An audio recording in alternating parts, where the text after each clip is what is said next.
1.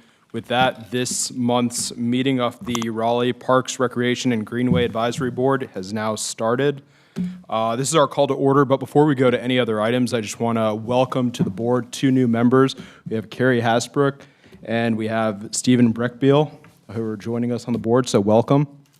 Thank you. And the next item we have is public comment. Do we have any public comment tonight?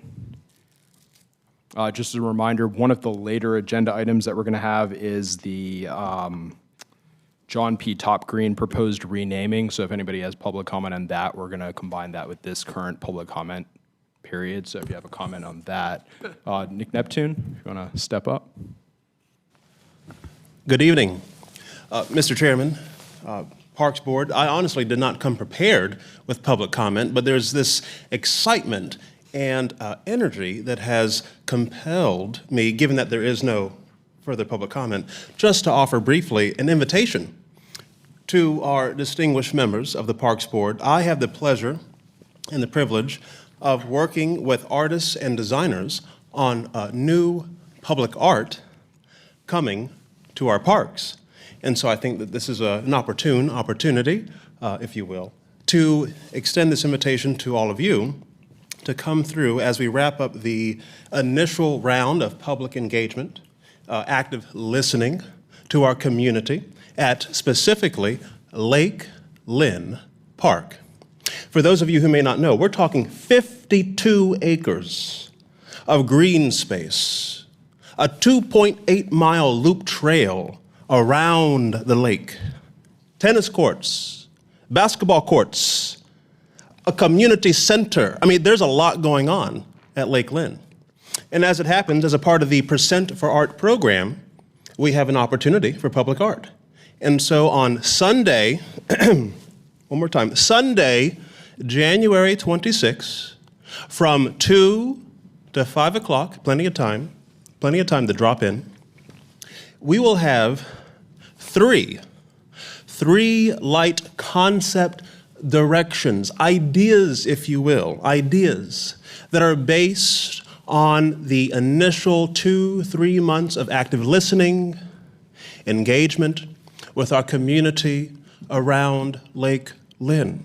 And so this is an occasion on Sunday, January 26th from 2 to 5. It's an occasion wherein all of you, our friends and family, okay, from across the city, and especially around Lake Lynn, could come through and share your feedback. You can, in fact, physically engage, and play with the concept directions. And lest I forget, our friends at Videri Chocolate Factory, are quite kindly gifting us with some hot cocoa.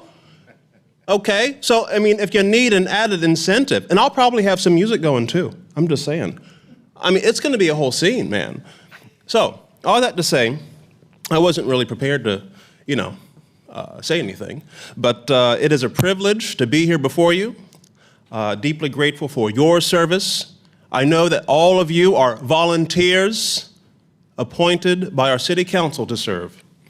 And again, just as someone who recognizes that, deeply grateful for your time and for your energy, coupled with that of our city staff, our professionals who are working day and night to keep this billion-dollar city operation, recently named the best city in the country. Oh, I'm done. Thank you. Mr. Chair, I'm all for it. Yeah, that was a lot of eloquence packed into 3 minutes. Thank you. Sounds very enticing, and we're actually going to talk a little bit more about Lake Lynn and its loop later tonight, so good chance to get out there and see everything. All right, next on our agenda, we have the Raleigh Youth Council who are coming to speak, and I believe Finch and Miles are here to address us.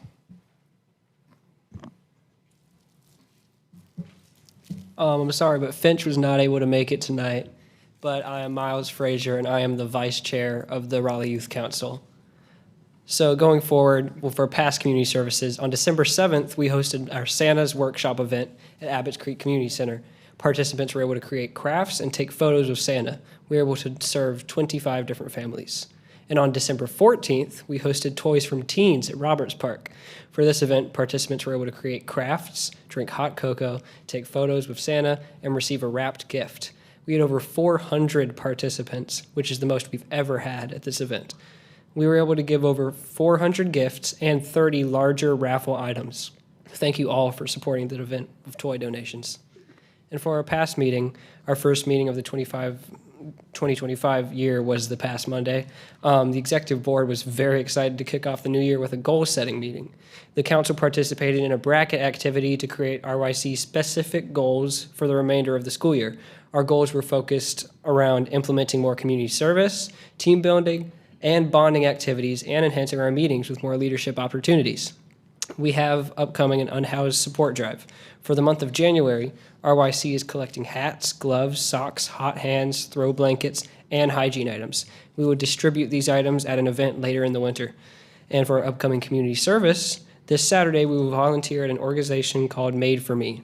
Made for Me creates free custom adaptive solutions from industrial-grade cardboard to improve daily life for people with special needs. Thank you very much. All right, thank you, Miles. Are there any questions for Miles from the board? Hey, that was a very nice event in December. I was there with my daughters. For the second one, the one on the 14th, how many children came of those 400? The one on the 14th, the we served over 400 people. Yes. Nice. Okay, thank you. You're very welcome. All right, thank you, Miles. All right, now we've got some presentations. Our first one is actually going to be about the city's the update to the city's development ordinance by Jason Harden.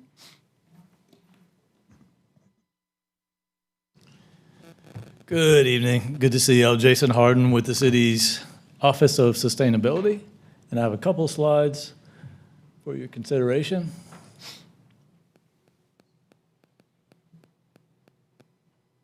I noticed there's a little sign here taped to the screen that says, "Do not yell into the mic," which now makes me really anxious about not yelling into the mic. Please let me know if I do that. So, this now has a formal name. It's what we call a text change. They all have a name like TC something. And this one is called TC 1124, Pedestrian Passages and Sidewalks. And I'll go ahead and say up front, it is not directly related to parks and greenways. However, it is very related to the goal of the greenway system being a more connected system, transportation system to the city that relies a lot on not just the greenways themselves, but on connections to neighborhoods, to destinations across the city. So its purpose is to make those connections more seamless across the city, and I'll talk a little bit more about what it does. And at the end, this could be either informational for the Parks Board, or if you choose, you could also provide some feedback on it. Ultimately, this will go in front of City Council.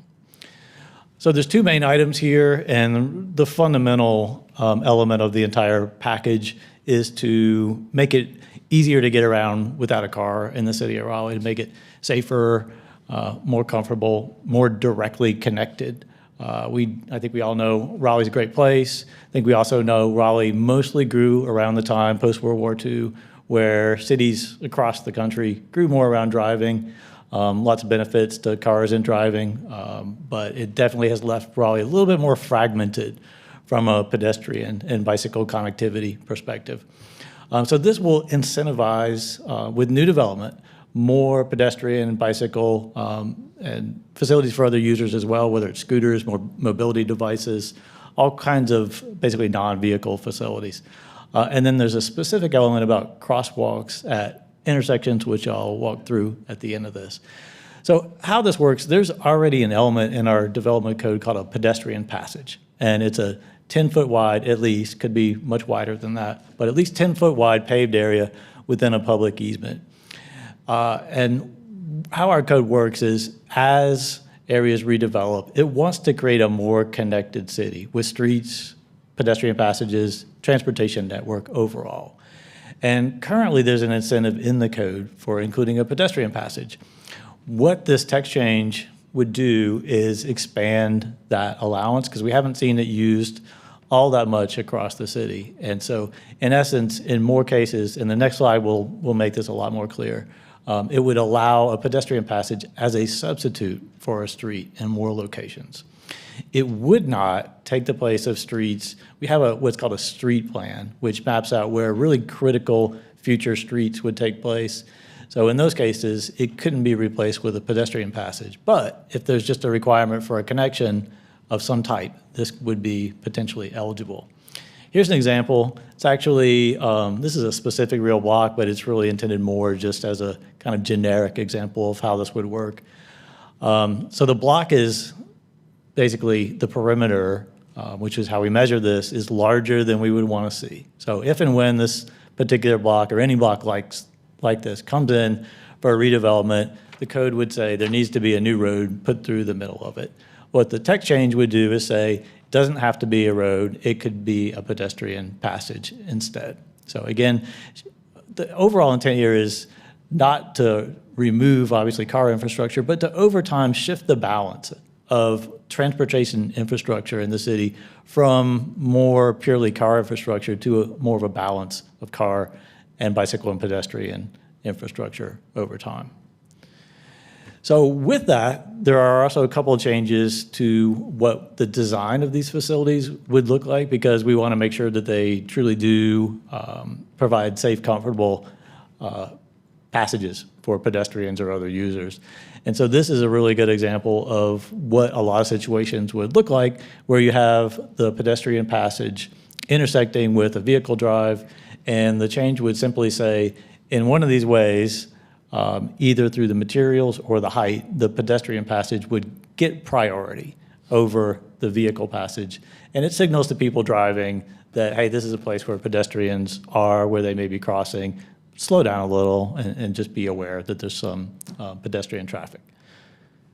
And then similarly, especially for some of these larger blocks, we think this might be the case. And looking back at that previous example, you might see basically a driveway going through the middle of that block. I imagine that's pretty likely, because you would want to have some kind of vehicular access to get to parking, to get closer to stores, whatever, and totally fine. This would allow that.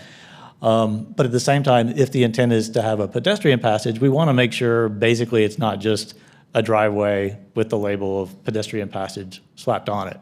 So if they would run parallel to each other, again, there would be some means of separating those two, either vertically, the passage is higher like a sidewalk, or it could be horizontally where there's bollards or planters or even trees, something physically separating the two, again, just to say one's a space for pedestrians and the other is a space for cars. And then the second part is focusing just on intersections, and these at intersections on streets where there's on-street parking. And the simple idea here, different terms for it, curb extension, bulb out, but essentially reducing the distance that pedestrians have to cross by extending that curb into where the parking lane otherwise would be. So it's not removing a lane, it's narrowing the parking lane at the intersection.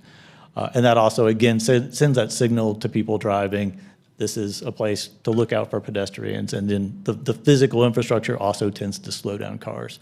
So this would happen either when the city is redoing a street on its own, which is not that uncommon, or when a redevelopment takes place at the corner of one of these intersections, and they would do at least half of that project. So those are the two elements of it. City Council authorized, which means starts the process of this text change late last year. And as part of getting public input, taking it to various relevant boards, of which y'all are one.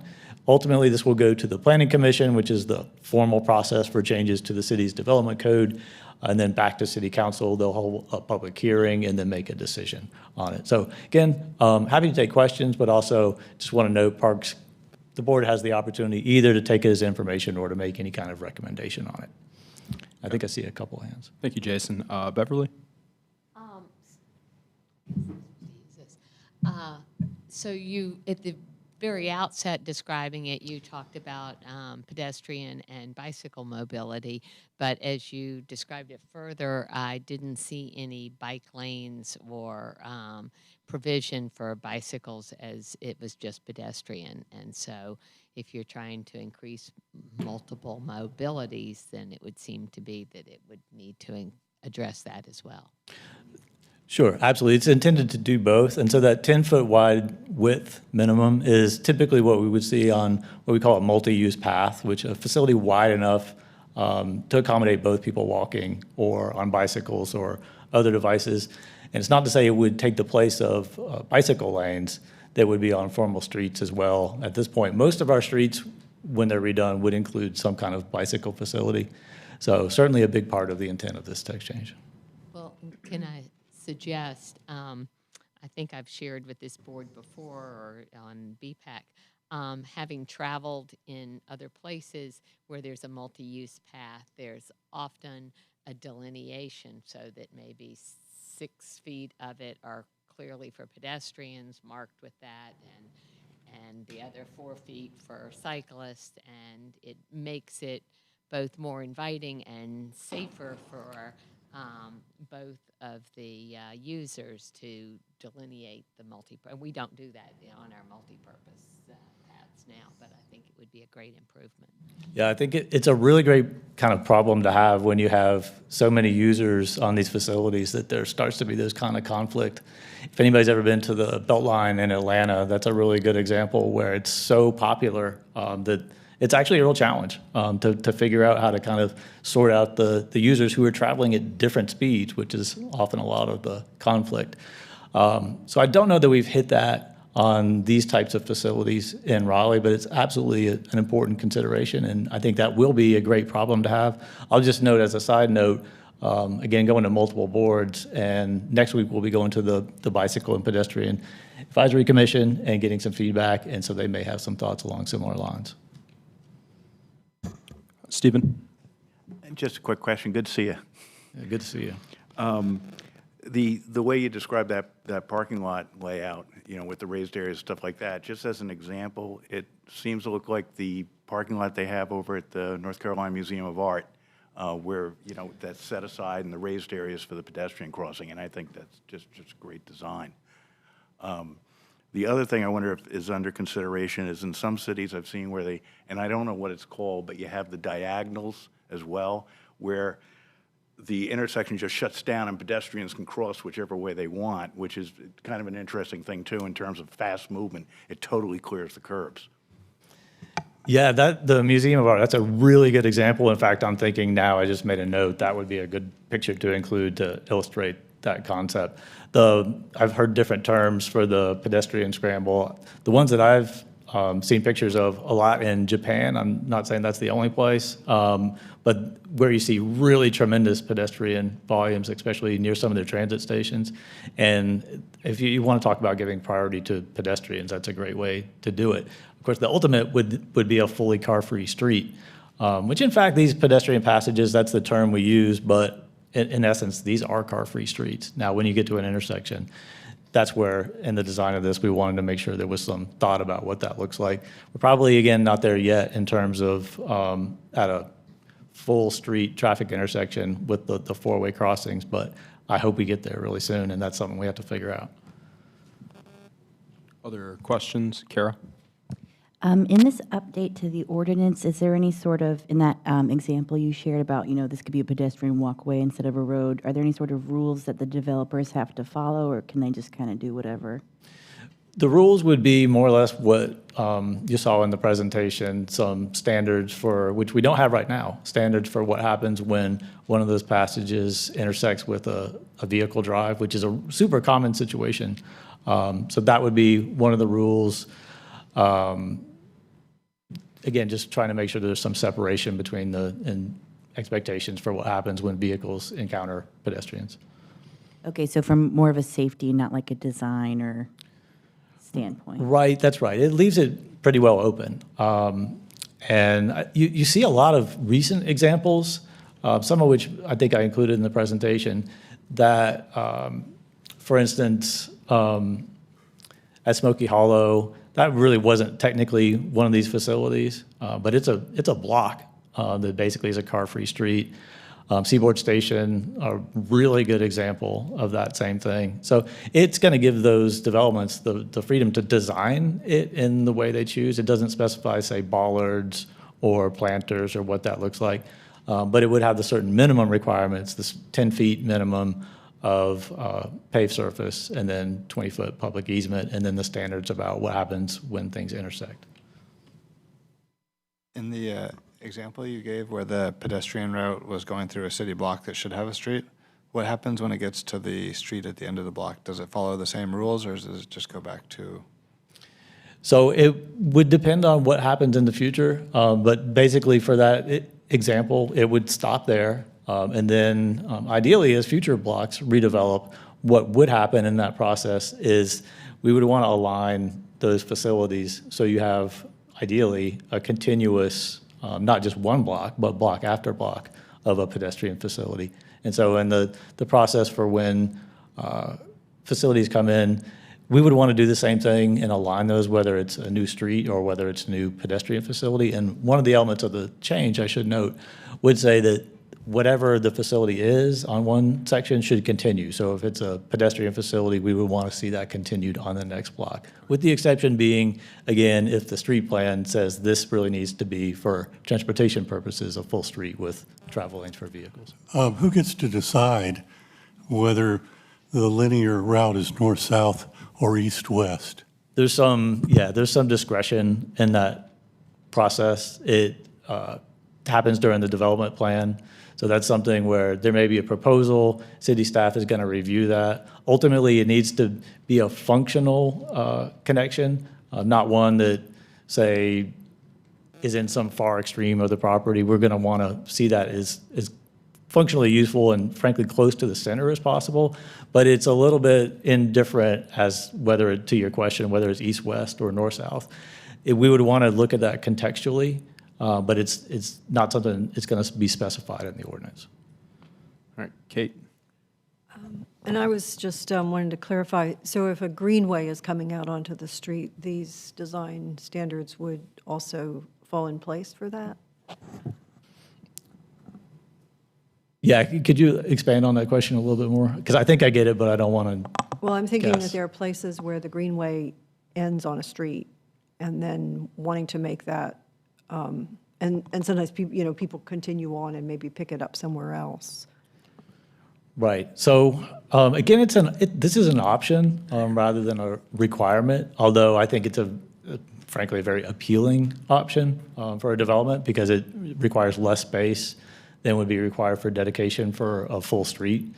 So I think people would want to choose that in that case. And then given that that's the case, we would want to align that facility with the location of the greenway that's running into it. How much less than if they had to do a street? It depends because we have multiple street types in the development code. And again, some of those are mapped out, but a typical, just a 2-lane street might be 60 feet wide if you include both the lanes, the parking, planning area, and so on. So it's substantially less. How wide with a 60-foot street, this side and that side on a route going that way, how wide is this path to be? So it would be a minimum of 10 feet and it has to be a minimum 20 feet. Essentially, that's clear space on either side, so 20-foot public easement. It's a good trade-off. How about any thought given to making it north-south and east-west? Well, the way that the current requirement works is it's based on the size of the block and how much larger an existing block is than what the code calls for.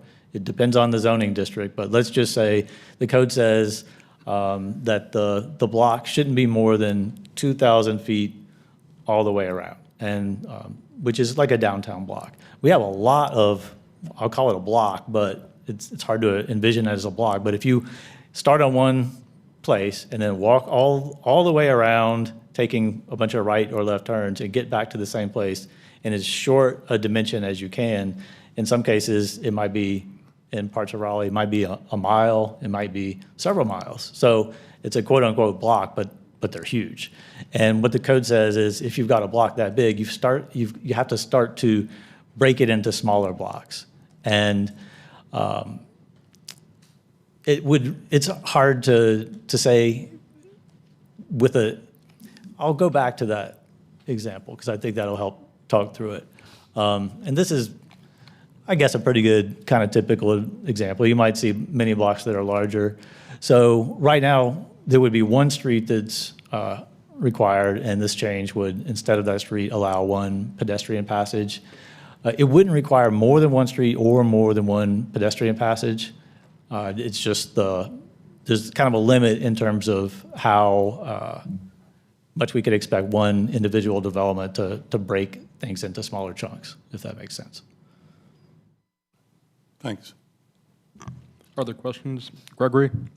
So in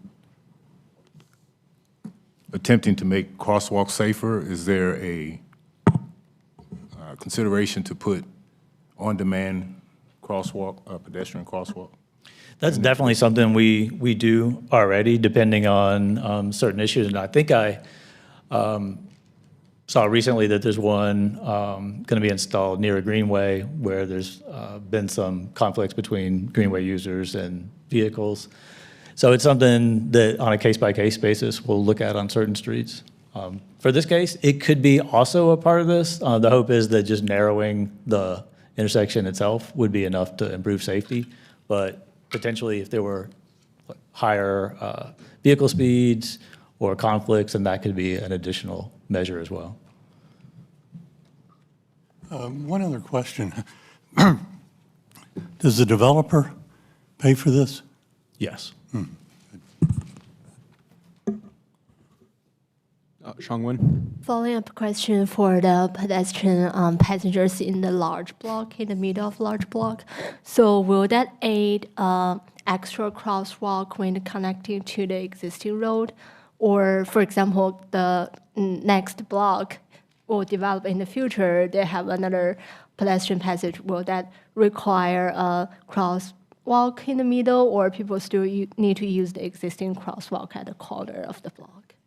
Yes, that's a situation where we would probably look really hard at some kind of pedestrian activated signal, because at that point, we're starting to create a mid-block crossing. And so that's where you would potentially look at some kind of treatment like that, if not even potentially a signal.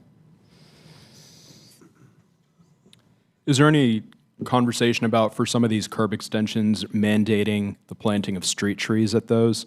I know right now a lot of transportation departments have policies against street trees really close to the road, usually for vehicle safety, but obviously a lot of studies have shown that more street trees equal higher pedestrian safety, and that would probably also help to slow some cars down. Yes, so we want to encourage as much green stormwater infrastructure as possible. It might not necessarily be a tree close to the intersection, although in some cases it could be. But it certainly could be some planting, some non-paved materials that allow water to soak in. That's one of our policies across the city with any new project, including transportation projects. We want to make sure that we're at least exploring the opportunity to include green stormwater, GSI infrastructure as a part of it. Any other questions? One Carrie? question, just the opportunity, you've started to talk about the crosswalk opportunity for this kind of safety, but when you have roads that are extraordinarily wide with no stoplights, is there an opportunity for a pedestrian island in the middle of some of those really wide roads? Yes, that's definitely a design measure that we would see and have used in some instances. Thank you. All right. Any other questions? Beverly? I'm trying to get my head around the connection between the crosswalk safety provisions and the trade-off of road versus, it's two separate ordinances you propose? It's two separate measures combined into one, basically the connection being the overarching theme of pedestrian and bicycle safety. And it does seem from what Mr. Johnston pointed out that the trade-off of a 60-foot road with curb and gutter and all that pavement, and then to get a 10-foot multi-purpose pathway doesn't exactly seem like the city comes out on the winning end of that trade-off. So I would think you would want to encourage that conflict avoidance, that you might want a 15-foot path or some incremental measure, 12-foot, whatever, that made it, that equalized the give up from the city and the gain for the citizens. So. All right. Any other questions or comments? No? All right. Thank you, Jason. Appreciate your time. Thank you. All right, next we have a presentation on the renaming of John P. Top Green by Troy Burton. It's not a presentation, it's just board discussion. Oh, it's just going to be our discussion? Okay. Hey, Troy. I'm certainly here to answer any questions. I'm Troy Burton. I'm the administrator of the Historic Resources and Museum Program. Good evening. The initiation of this process began at your November meeting, and so tonight I think we're here just to answer any additional questions or receive any public comments as to that proposal. Okay. Thank you, Troy. Sorry to make you hustle down here. That's okay. Board members, any discussion, if you guys recall, the proposal right now is to rename the John P. Top Green Center. Anybody have any comments or questions? Okay. I think board support was pretty high when this came up in November, so. So according to your protocol and process, you would then vote at your February meeting. Yeah. Okay. Thank you. All right. Thank you, Troy. All right. It sounds like we have a vote. Does anybody, knowing we have the vote ahead of us, anybody have any questions or action items you want the board to take between now and then? No? Okay. We will move on to the next item. It is a What We Do presentation by the Engagement Division. Deshia Blake is going to present that.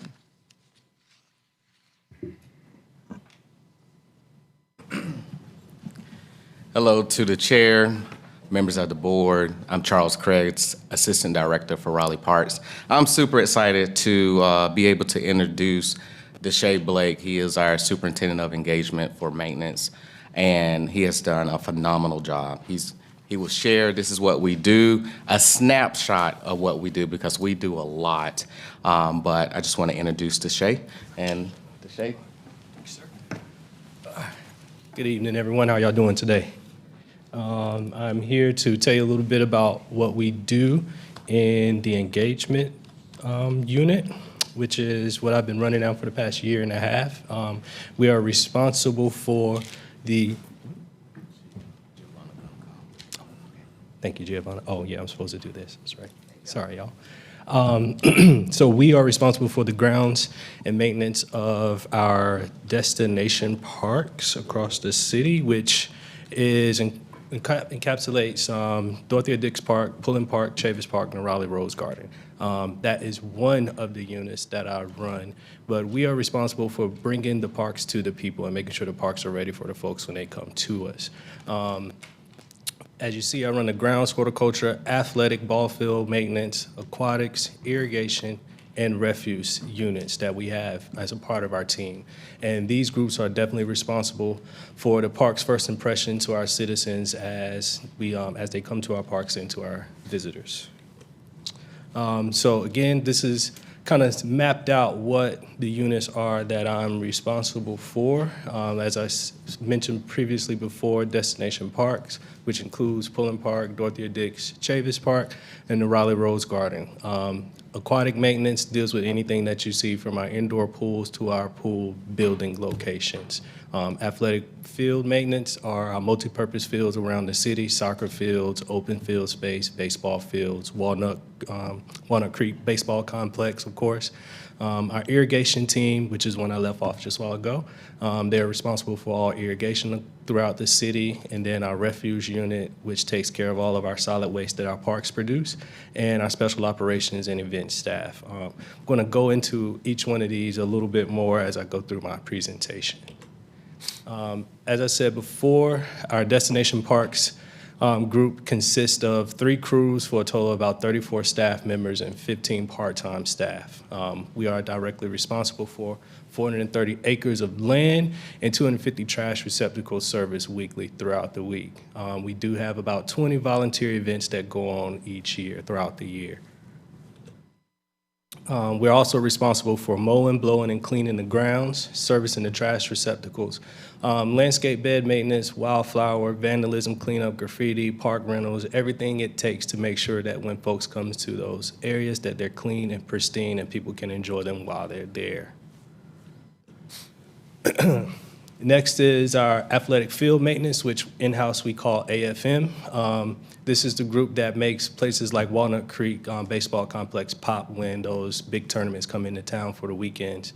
They make sure that those fields are ready to go regardless of the weather. We've had guys out there very early in the morning to make sure that these baseball tournaments are ready to kick off, sometimes as early as 8 o'clock in the morning. We're responsible for turf maintenance, rental prep, field repairs, anything that Walnut Creek Baseball Complex needs. That also includes Buffalo Road Baseball Park, Athletic Park. And our staffing consists of 1 manager, 2 crew supervisors, and 12 crew members.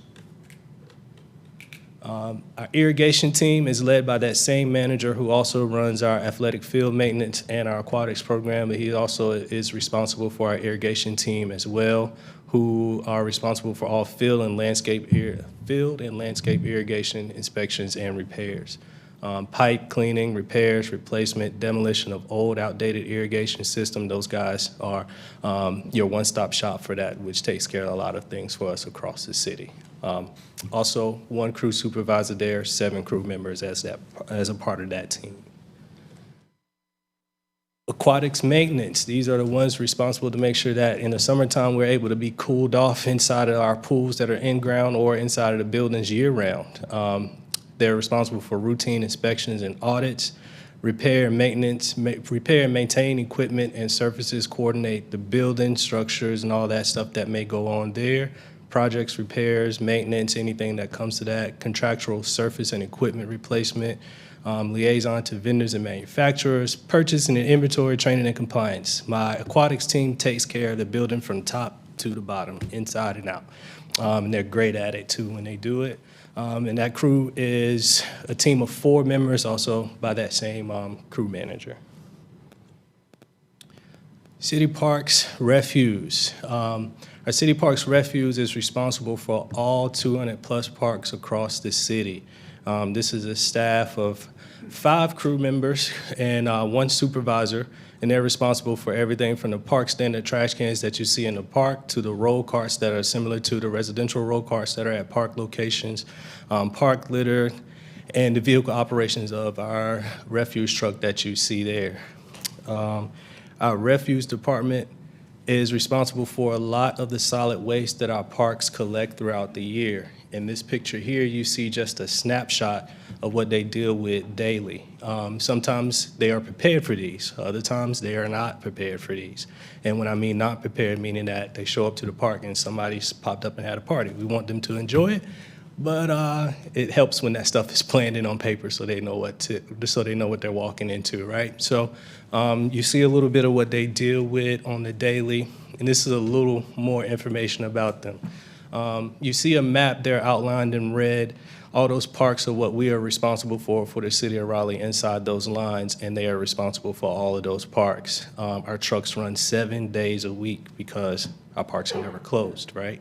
And people are in our parks each day, which means even holidays, we do voluntary 4-hour shifts where people come in and take care of some of the solid waste that is collected over the holidays. We do currently run on an 11-day work schedule, which we are in the process now currently of shifting away from because of the extreme workload that consists of. That basically turns out to about 2 weekends per month with our small crew of about 5 people plus our crew supervisor, which makes 6. It is a very, very, very interesting job that they show up every day and they show up and they work hard and they do a great job at what they do to make sure our parks stay clean. That small team makes sure that every time anybody walks onto our parks, the last thing that they really see around our parks is trash, and that takes a lot of work and effort to make sure it happens each week. Our Special Operations Unit, formerly called Special Events, we have evolved into the Special Operations Unit, which takes care of all of our citywide events across the city, from our destination parks even down to our smaller parks around the city. This group helps out with Dreamville. They do not set up the whole thing, but there are pieces in there that they help out with and make sure that Dreamville comes in and is ready to go and ready to rock. Holiday Express, everybody enjoys that. We love that. This is off the back of my Pullen Park folks as well as the special operations staff to set that up and make sure that it is ready to go and for everyone to enjoy. Citywide events, July 4th. We are not the ones shooting off the fireworks, but tables, tents, and chairs, that's us. We got it, and we make sure that you guys are there. Those misting tents, my guys, we set that up, make sure that you can cool off on that super hot day when it's out there. The annual tree lighting downtown Raleigh, we are responsible for setting up the stage for that. First Night Raleigh, Acorn, that's us. We will not drop it, I promise you. We will take care of that. And a lot of other events that go on around the city, Fall Arts Fair, Falling for Locals, several events that we are partnered with around the city. We also take care of special projects, the pull and train. We make sure that it gets transported and gets maintenance and is always operational. We try to have very little downtime when it comes to the train and its operations. As well as special projects throughout Dorothy Dix Park. We're flipping the whole land, so there are several little odd and end jobs that come up throughout the year that this special project group takes on. As you see here, this is just more of kind of pictures of what we do. Sunflower Field is part of our special events group, special events and destination parks group that we work alongside recreation to make sure that that is a success each planting season as it comes around. When you look at about total cost for the year, this is not to be read, so this is more so just to kind of share what the cost is when it comes down to the events that we support throughout the city. Right now, from July of 2024 up until December of 2024, we supported over 80 different events for the year, which totaled at about $115,000 that it took when it comes to supplying employees to be there for these events, making sure the material and everything is there. So that's about what it costs for us to take care of just 80-some events, and we still have a few months more to go before we're at the end of the year. So that's a little bit more about our special operations department, and I think I have covered all the units that I am responsible for, so I will open up the floor to any questions that y'all may have. All right, thank you, Deshay. Does anybody have any questions? Ian? Oh, yeah. Yeah, you guys do a great job. One question is on tracks, like at Buffalo Road Athletic. Are you responsible for resurfacing or replacement of those? In the future, yes. In the future, okay. Yeah. And then I've always been curious, why do some parks have special trash cans, like the Crusher ones at Chavis or the Bear-proof ones at Forest Ridge? Yes, the bear-proof ones at Forest Ridge, purpose identified there already to keep the critters out. There are certain cans that we put in parks based off of what the usage is. There are some big bellies that were operational in some places. We had a lot of software issues with those, but those crush. And then there's other places where we know it's better to just put in a park standard can and service the folks that way. Okay, thank you. Anybody else? Oh, Kara? Have we talked about adding composting to the parks? We have not, but we are open to options to do a better job with recycling and some other options when it comes to solid waste that our parks collect. Kara, the city as a whole is looking at it.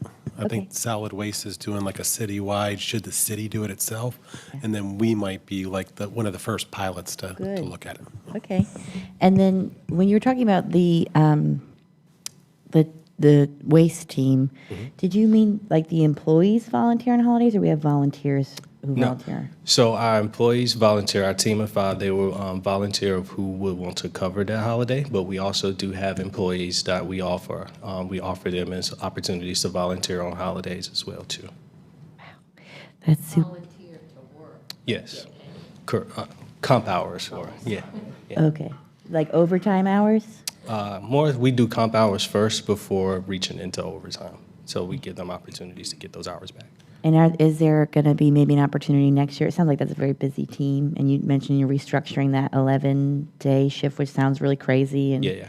I know they're very busy because the trash is just like all Never over stops. the place. It's Every crazy. day. Yeah. I don't know, Stephen, this might be more of a question for you. Do we have like money in the budget to add more to this team? Wonderful question. This week, every division presents their budget to me, and Charles and Deshay presented that proposal today. like 4 hours ago. Yeah, literally fresh. Good off the question. press. Well, I hope it makes it in there. Yeah, I have spent half a day with the crew in the summer, and I was traumatized. It is a tough job physically. Yep. Yeah. And I know that there's the workforce team through the Great Raleigh Cleanup. Do they ever help you guys out with this? Not currently, but that's a partnership we definitely. They do. Oh, they do? Yeah, we're one of a few departments that contributed money, and we will use them on a limited basis, primarily because where a lot of litter is occurring now is in creeks and on streets, because we have 13,000 volunteers that pick up a lot of it. But Charles did contribute some to the Great Raleigh Cleanup, and we'll focus where we work with them because they are given funds to do it. So, yep, great organization. Yep. Stephen, that's what I was gonna ask you regarding, because you say you all support citywide events as well. So if other departments, you guys charge other departments for those usage of those Not yet. employees? Okay. Yeah, it has been out of the goodwill, but other departments charge us for things, so we are looking at how we can return the favor. Yeah. Great question. All right, Beverly? You mentioned that you collect trash. Do you all also collect the recycling? Yes, we collect recycling. And this is sort of maybe an unfair quiz question, but do you know what color the bags are that the recycling goes into? The reason I ask that is because at Red Hat and throughout the city, we use black bags. Okay. And I hope that perhaps in the future we can investigate using clear or green bags or some other color for our recycling, because what happens, I've watched it many times, is the person comes and pulls the bag out of the trash can and ties it up and throws it in the back end of the gator, and they do the same thing with the recycling and they put it on the gator, and then who knows which is which later. So if we want to have an effective recycling program, we have to be sure we're conveying to our citizens that we are doing the right thing. that it matters. And so I've been begging way before I was on this board that we please go to clear bags on our recycling, and maybe someday it will happen. We do clear, right? Yeah, we do clear. Yeah, any other questions? Anyone else? All right, thank you, Deshay. Thank you. That's great. All right, and speaking of budgets, our next presentation is an update on the park's user fee by Helene.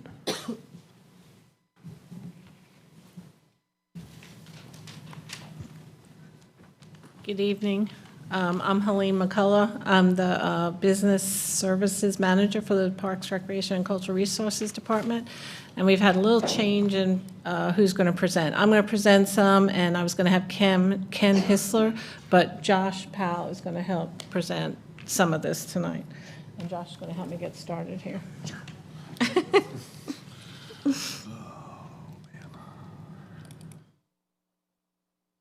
Thank you.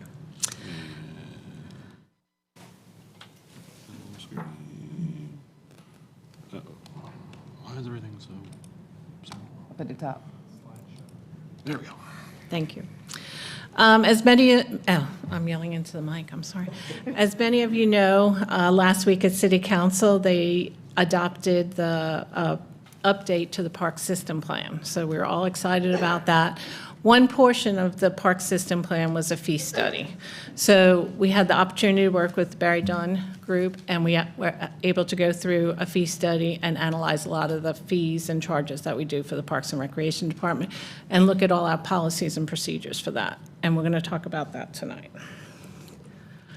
So I'm going to give you a little history behind this. The first time we did this was 2015. We partnered with Greenway, and this was the first time we ever did a fee study, so we had to look at every one of our programs and all of our fees and categorize all that. So that was a real heavy lift back in 2015. We got through it, we did it. We had the city council adopt a brand-new user fee policy, which we continue to use today, and we did review that during this fee study also. In 2023, we decided it was time to do a new fee study, so we contracted with Barry Dunn for the park system plan, and they were able to help us with the fee study also. During the fee study, parts of that was to evaluate our current model, make any recommendations, consider those, and then make any changes. Within that, we also looked at our financial assistance plan, and we looked at any other policies, and they also helped us do our recreation program plan. This model here, as some of you have seen before, this is what came out of the first fee study. So this is a pyramid model based on customer benefit. So if you look at the very top of the model, that would be a program that an individual benefits from. So like a tennis program where just one person is benefiting from that, that would be at the top of the model, and we would try to recover anywhere from like 80 to 100% cost recovery on that. If you look at the bottom tier, the first tier, that would be like someone coming visiting a park or coming to a free program where many people, or a special event, we may not charge at all, but there's more community benefit on that. And this policy, this pyramid we've been using since 2015, and it's worked well, but we wanted to revisit it. So we are going to continue to use this, but we're also going to add cost recovery with it. We have percentages that we're going to apply to our program areas, but we'll still use this pyramid looking at our programs, but then we'll also add some cost benefit ranges for each program area. Okay, what was the process? The process was Barry Dunn did some benchmarking. How do we compare against other agencies throughout the nation? So they looked at, through the National Recreation and Park Association, they looked at how we benchmarked against other agencies. They looked at our financial assistance program. How does our financial assistance program look compared to other agencies? So we did a think tank, and we invited, I think it was like between 10 and 12 different agencies, and we looked at how they did their fee assistance and how did that compare to our fee assistance and where we stood there. And then the last one was they looked at all our recreation program areas. They did a lot of data analysis, and they helped us develop a recreation program plan. Okay. What did we find during this study? So here's our cost recovery analysis findings. For 23, Parks and Recreation overall cost recovery baseline was 24.7%, okay? When we looked at that for like from fiscal year 18 to 23, we averaged about 19.8%. We thought, wow, that's a little bit low. So we took out fiscal year 20 and 21 because of the pandemic. And when we look at that, we estimated at 23.6%. When we look at that nationally, we average very similar to agencies our size, which they average about 24.6%. So we're right on target there. And here's just a breakout. This is based, we looked at this compared to the National Recreation Park annual benchmarking reports, and their average is 24.6%. So if we look at it with just core services without administration costs and without park operations, because that's maintenance, for fiscal year 23 we're 36.4%. The average was 32.1% from fiscal year 18 to 23.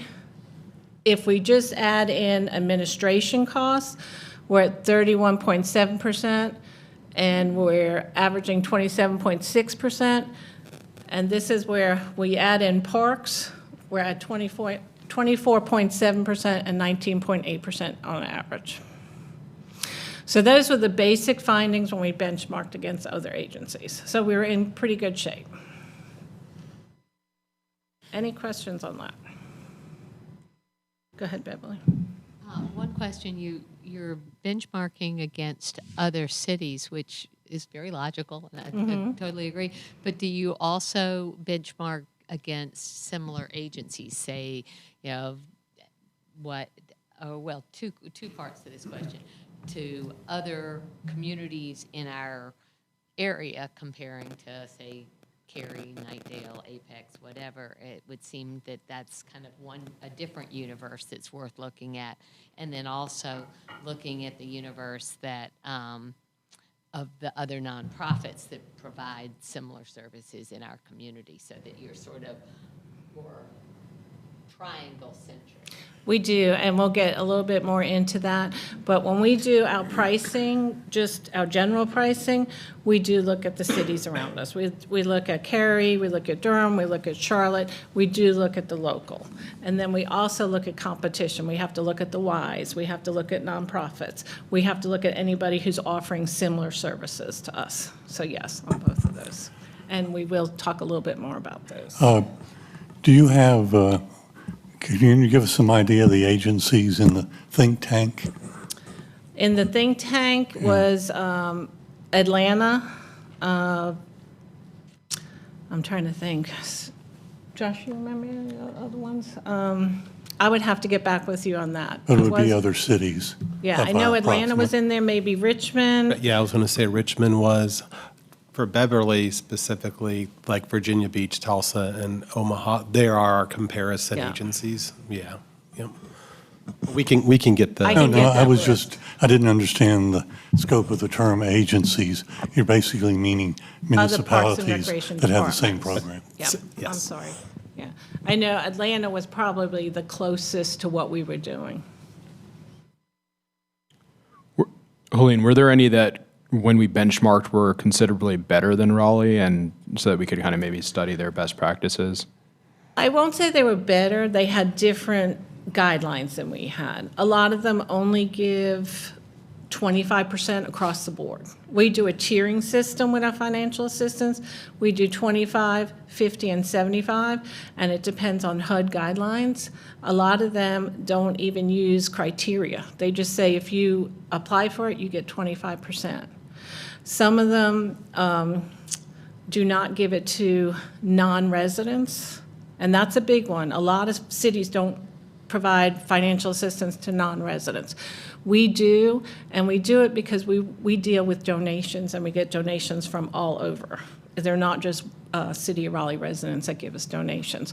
It could be corporations out in the ETJ, it could be corporations out in another city, but we take donations for wherever we get them. So we feel like right now we can't limit that. Now, if we do a funding source, one of the recommendations out of this study is a sustainable funding source, and if we do that and we were to use programmatical money or city money, we might have to go back and revisit that. We just found different variations. Now, I will give Debbie, y'all have met Debbie Houston.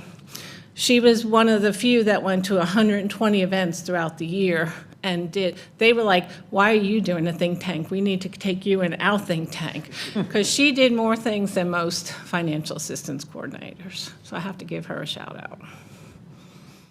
And I was just going to say, Ken's now here if you want to give him the hard questions to answer. He's sneaking in now. I've already done his part. But he can chime in wherever he'd like. No, Ken, you can't leave. Now, I have a question also. Okay. So national cost recovery, is it close to 30%? National was, what'd I say, 24.6%. 24, okay. For agencies of our size. Of your size, but Yes, just it in could- general, national? They don't do it in general. They do it of city size of 500 plus thousand. And Each one of their benchmarking is based on size. They put them in groupings. I have a, Okay. so is there, I'm not really sure, is there a minimum cost recovery where the department would be in trouble, or a maximum cost recovery where you could offer more? I'm not really sure where this sits in the range of, ignoring the benchmarking, just what Raleigh can do. So right now, we don't have a target that that's made mandatory to us. We basically try to recoup as much as possible with making sure it's available to any participant. But as far as I know, Stephen, right now, we don't have. It's a great question, Ian. So when we bring our budget to the manager, we share this information and ask her, are we in the range of the city's financial model? So basically, the the general fund, the tax base, is subsidizing our department by 75%. But when we share with her, this is what cities of our size and scale and systems, that I think it brings a little level of, okay, we're not way lower than Virginia Beach or Nashville. But the council could say, I have peers that they are required to do 100% cost recovery. They get no general fund. That means that everything that people participate in, you're walking in the door of the community center, give me $5 or give me $7. Raleigh has a history of pretty strong general fund subsidies, but we actually have gone up over the last few years. We were probably a little bit lower in the past. Okay. So, Thank you. And we continue to try to find new ways for revenue. And there are some cities, Stephen hit cities that are required to do 100%. There's some that are required to bring in no money. Everything's free. So they have them from both ends. Curiosity question, if I may, please. I noticed two of the cities that we are compared to happen to have a high military presence. Is there any participation by the VA giving federal funds to places that veterans use frequently since they're trying to encourage exercise and doing things of that nature? I don't think we get any of that. I don't know if there's probably programs out there we haven't tapped into. I know National Parks gives military free. I wonder if by virtue of, I'm not suggesting free, but in a method to be able to say we'd like to be able to note veterans that are using parks, if that's our way to be able to provide numbers to then reach out to DOD, the VA to say, can we get some money because we're supporting this number of veterans? I like other people's money. You're on the national. well, Can you? I No, do go. know, depending on the size and scale of the institution, they have their own division of recreation. So we have an entire section of our industry. So the naval base in Virginia Beach, that base has their own recreation department funded by the DOD. So historically, we haven't really, as an industry, if you're a non-military program, get funds from the DOD, because the government, pretty much federal government, channels it through the National Park Service. VA would be the different side of things, and knowing that the exercise engagement didn't know if there was a pot of money that could be tapped, no matter how small. I am not aware of any. Call Ken up here because Ken is on the National Parks Board now. I mean, not Parks Board, but. Yeah, I mean, there potentially could be. I do know peers in Jacksonville, down Camp Lejeune, those type of areas where they do have a stronger military presence, do have opportunities to work with veterans. It'll be interesting with the large VA hospital that's being built down off of Route 50 in Garner, if that provides more opportunity for us. Right now, the closest one, I believe, is Fayetteville, which is where a lot of that kind of is working. So it's an area, it isn't one that we've tapped into, but as we also haven't gotten a lot of veterans who have come to and said, hey, are you aware that I'm a veteran? And there's an opportunity for us to do that as well. So it certainly is an opportunity for us to continue to look into. If I might, Stephen, since I'm up here, the question about cost recovery, Helene, I apologize, I just walked in late. Our model with the pyramid gives minimum cost recovery targets that we're looking at based on that community benefit that comes out of it. And that sets our model for how we want to approach things. To make things like entry-level introductory programs, we want to make them affordable, but is there an opportunity to recover 25 to 50%? So that serves as a framework for how we go in. So we do two things. We have minimum, but what we also do is never undervalue. Let me say that differently. We do undervalue, but we don't undervalue the opportunity we can charge more. So when we brought that into staff is you can exceed that cost recovery, and that's where market analysis comes into play. So I'm going to use the example that's always easy is pickleball, right? So that's a market that could potentially pay more if they had more access to something. Or we use tennis lessons, right? So that's something in the market. We're probably going to be cheaper than Northridge Country Club, but we can still generate more than 100% cost recovery. Question about active duty and retired. You gave us active duty examples like Virginia Beach and Jacksonville. Retired are all across the map and might be candidates for our destination parks. How would we, or someone who is interested in exploring this, what would be can you pass along to me and perhaps you as well, some ideas about that? You don't have to do that now. We can find some ideas and get back with you on that one. Okay. Other questions from the board? Okay. All right, next up is recommendations, and I'm going to let a younger staff on my team deal with those. This is Josh Powell. Yeah. Hey, again, my name is Josh Powell. I oversee the capital budget for Raleigh Parks, amongst other special projects. So for some of the numbers that Helene did share, the fee study from 2016 is working really, really well for our department. You see with national benchmarks, we're doing a really, really comparable job with a lot of our peer agencies. So one of the big takeaways from the fee study report was to identify items that we really should continue moving forward with. Things like conducting annual cost of service analyses, utilizing our tiered cost recovery model that we're currently doing. One big thing we need to do, we need to modernize our current program pricing tool. We have an internal tool that staff use that they input all of their costs, any kind of staffing costs, ancillary costs, and what they think pricing should look like for it, and then it'll give them a rating based on, hey, this isn't meeting the cost recovery criteria, this is meeting the cost recovery criteria, or you should talk to your supervisor to see if you should get permission to run this program anyway. So all of our staff are required to use this pricing tool, and this was one of the big recommendations of this study, was to update that pricing tool moving forward. Another big recommendation was to continue the direct marketing of our financial assistance program.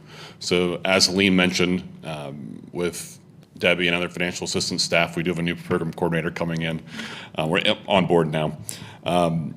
Going out and meeting folks where they are that maybe are not aware of the program, and helping them understand what kind of offerings we have and how to help them get in on board with our programs. We're currently looking at other opportunities to maximize nonprofit and foundation assistance, and then we're also in most of our work, we're utilizing Wake County's Social, Economic, and Vulnerability Index to identify vulnerable communities. Additional enhancements, the study did recommend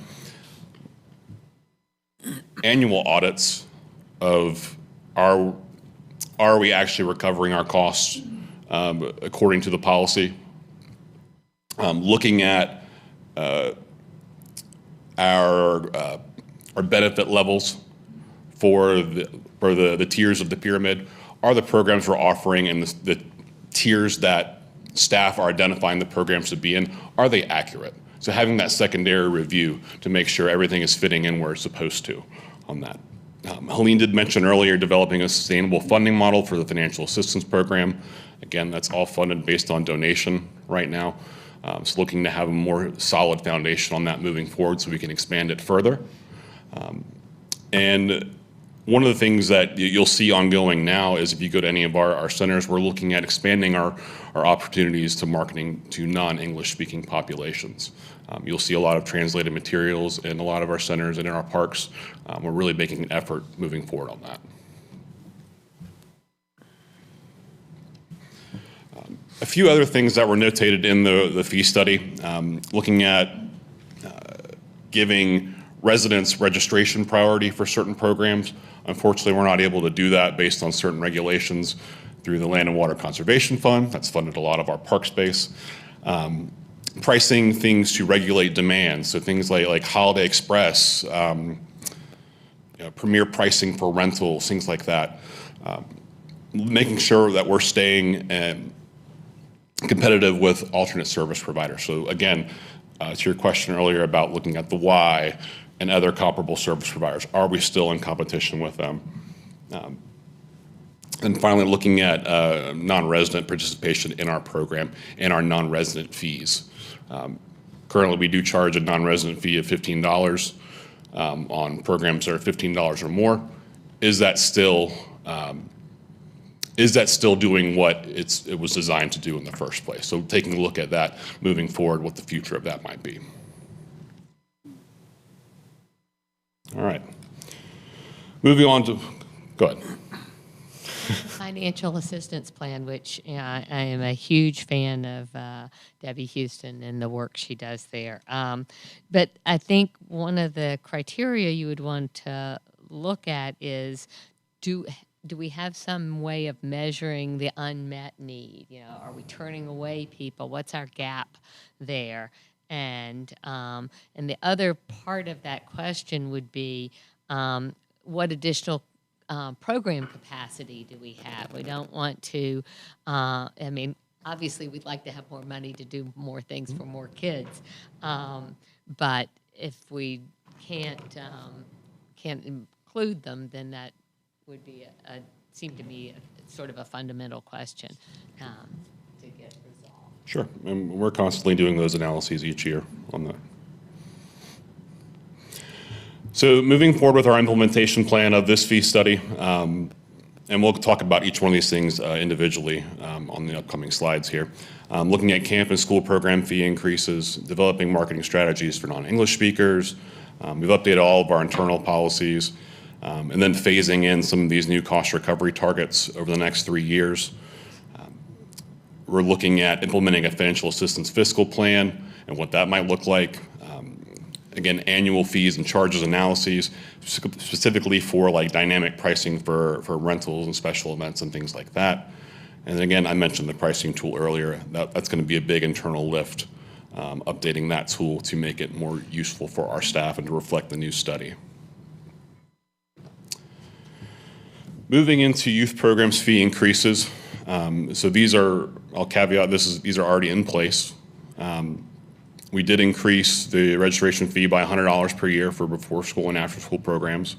And track outs did increase by $10 per week. That did result in a revenue increase of $100,000 this fiscal year. Previously with summer camp, we've had 2 separate rates for Summer Express Camp, one at $90 per week, one at $55 per week. Moving forward with this upcoming camp season, that $55 a week rate is going away and all of our sites will be $90 a week moving forward. We've developed a really robust marketing plan for that. The wheels are already in motion on that, both with all of our usual camp participants as well as all of our financial assistance population. We've had a lot of good feedback on that so far. And moving forward in FY26, we are looking at resuming our annual evaluation of our camp fees. Our camp program is great. We're the cheapest show in town, but our program is a really, really good program, and we want to look how we can sustain that moving forward. What was the $55 a week rate for? As for our Summer Express Camp, it was at a few select sites. Was it like a shorter program? Nope. Or no, it was just Same exact program. Somewhere at 90, somewhere at 55? Correct. At targeted locations. And you haven't received any feedback about that change? Have you received any feedback yet on that?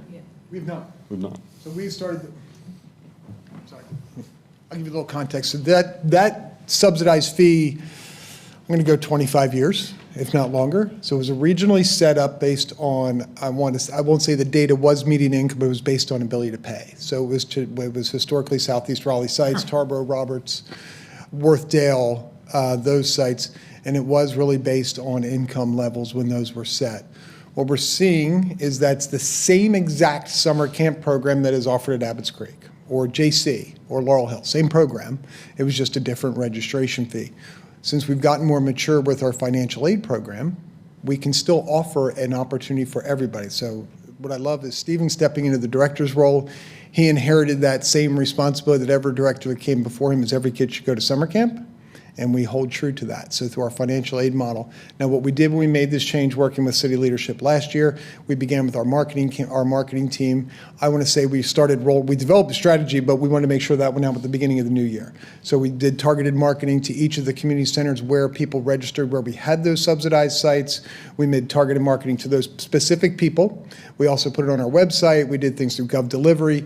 Really wanted to make sure that message got out because what we wanted to know is they've referenced pretty frequently about financial aid. If there's still somebody who can't afford that camp, we want to know now, and we'll be able to work through them to be able to make sure they can still participate. So really was set up, Carol, was to make sure in those areas where prior, many, many years ago, we knew there was less available income to support kids going to camp. It was just a reduced fee. And it was essentially half of what the fee was in other parts of town. Yeah. Chris, this goes back to a question that you asked earlier. During the think tank, there was only one other agency that had that price difference. Why are we not going to $100 a week? It seems such a nice round number, and I know our camp is the cheapest thing around. It's really good and it's really inexpensive. So the reason we didn't do it this year, Beverly, was really one. We knew that we were taking the sites that we were increasing it significantly. So working with Stephen, we agreed, let's just bring everybody up to the same. And then as we go through the analysis this year, I'm very, very confident that we'll increase the fee for summer camp of next year. But we didn't want to take sites that were 55, make them 90, but actually make it go from 55 to 100. We just didn't want to put that much pressure on folks and feel the pain of that. So those sites that you increased the fee seem to be more so in the communities with less income.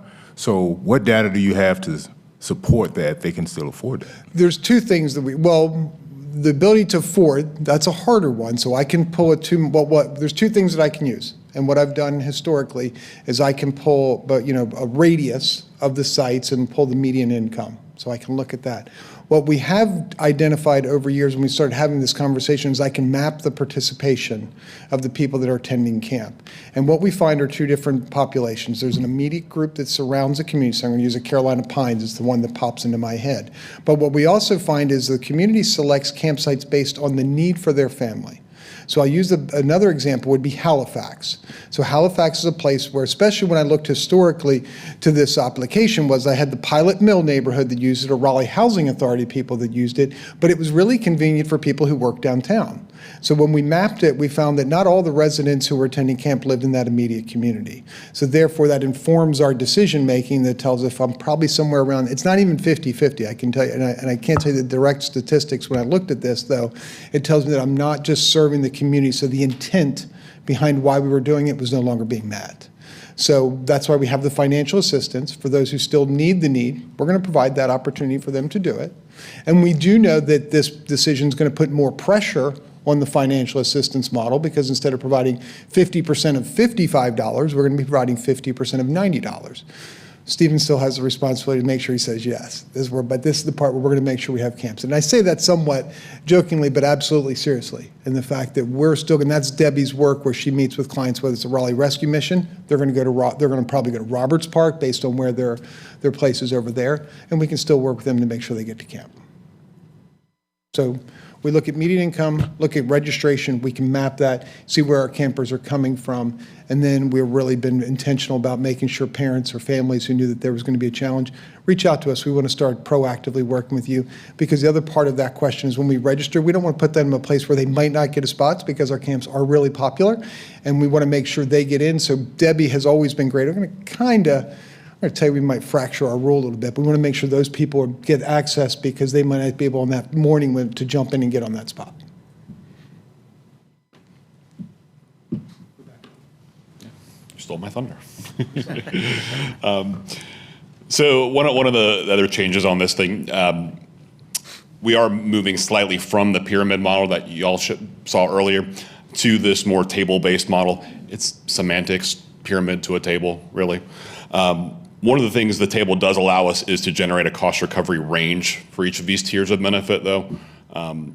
And one of the things I do want to draw to your attention is the 100% plus. We do have the opportunity to generate more revenue than our costs on some of our programming. Things like maybe like private lessons or things that are strictly individual benefit.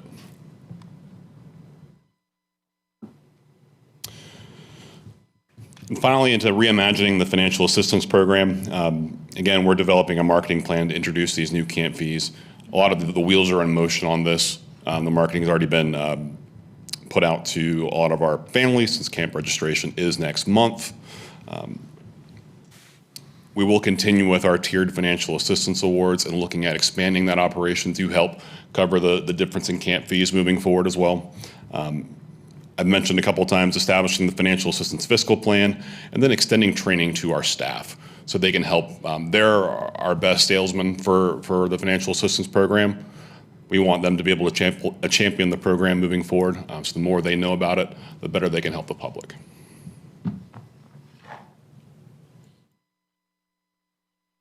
happy to answer any questions. All right.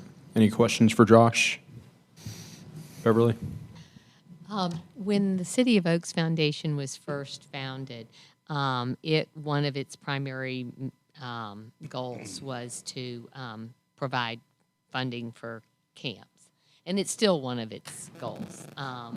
But we do need to be sure that as John Q. Public sees that marketing, and then as we ratchet up more of our marketing for our internal financial assistance plan, that people understand that there's synergy and harmony between the two and not...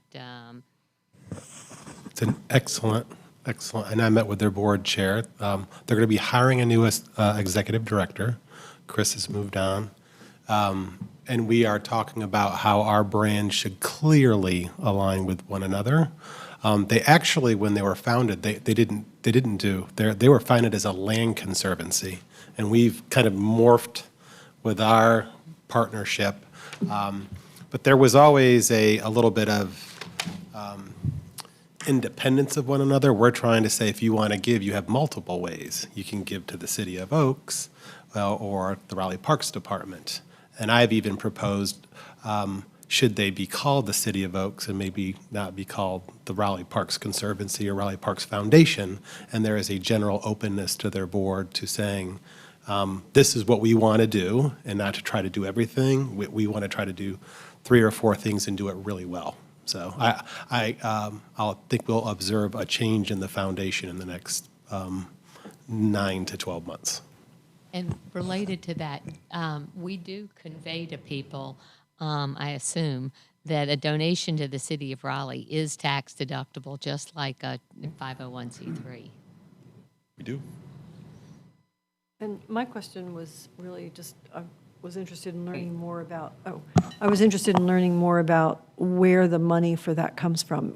The money that comes to the City of Raleigh, is it donations or where is that? Referencing the financial assistance program, it is donations. It's like a bowl of salad. We use money from soda machines, and we have all these different sources that we pull it together, which Helene has been involved with for a very long time. Very long time. Just to clarify, it is donations. It's also a percentage of our athletic fees.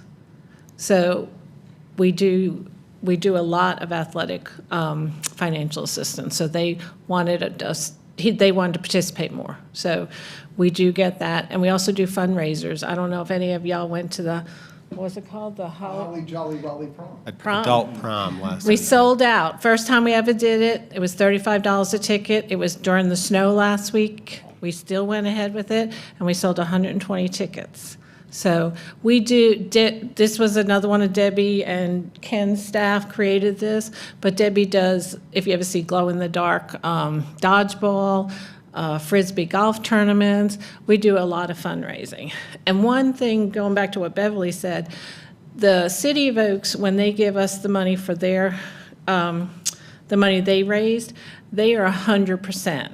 We do scholarships 25, 50, and 75%. We'll do 100% on occasion. That's approved by Stephen when we have folks experiencing homelessness or there's extraordinary circumstances. But the money that the City of Oaks gives us is 100% covered. So what is that prom again? It was last weekend in the snow. It's an adult prom. How long has that been a thing? First time. Oh, brand new. Brand new. So I'll let you know next year exactly when it is. So I'll come. However, I would just suggest perhaps you do it a different time of the year.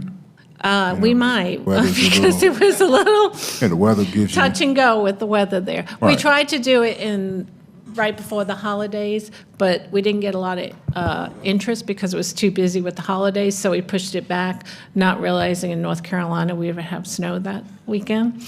But they were all very well behaved. They got Ubers and they got party buses, and it was awesome. So My suggestion would be spring. Spring. Or fall. Okay. We will take that because I don't want to have to worry about the weather anymore, and I'm sure Stephen and Ken don't either, so. But it was a very successful event. Sorry. How many people who are not residents are looking for the financial assistance that we're currently? It's a small percentage. A small percentage, yeah. okay. I could get that number to you, but I know it's That's a okay, small just generally percentage. small. And a lot of them come through agencies like First and Families and maybe the Salvation Army, and they're usually paying for a lot of those too. I think it's nice that we're doing that, and it's not a huge number, so it's not like it's really taking away. Yeah, and there's a lot of folks that work for the city even, or work for corporations here that come from, outside, so. And anybody can apply. I mean, it's totally confidential. There's only usually one person who knows. It's Debbie or Skylar's our new person. And very rarely I may know, but most of the time I don't know. So even if a City of Raleigh employee applied, we would not know. And when you register for a class, you register just like anybody else because you're approved. We put the percentage on your account. So if you register today, it would be 25%. If you go to Green Road, you register and you just get a price, so. I've seen you guys, you talked about the camp fees, but as far as your user fees for parks rentals, have you all started to increase those, or are you guys going to be looking into increasing those for additional revenues? We will look at them. We do a market study every year, and like Stephen said, we just had our budget reviews, and next week we do our fees. So Ken's group and Charles's group and Adam's group will all be doing cost market studies throughout the city to see if there's any fee and charges proposals that will come forth. On that front, I'm at the playgrounds a lot on the weekends, and most of the shelters are only like half or less full. You might consider renting out half of a shelter for almost the same amount of money. I'm going to let Ken answer that one. I'm the budget person. I'm not the...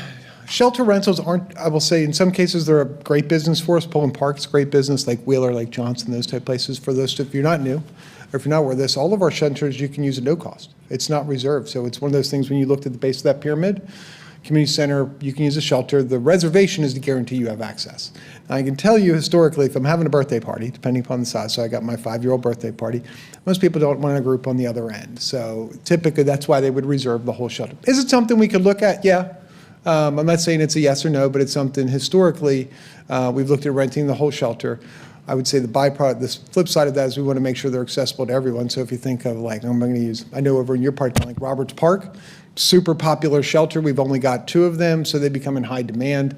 And usually we're looking at some of the larger ones, like Anderson Point has a very large shelter that could be a potential. So when you're only looking at like 10 tables, the other one that could be a real consideration would be the one at Laurel Hills, but just trying to find a time to rent that at all is nearly impossible, especially as it's warm weather. But that's part of what the user fee study, working with Barry Dunn, helped us is, hey, here's some opportunities that maybe you're not thinking about to maybe look at additional revenue sources.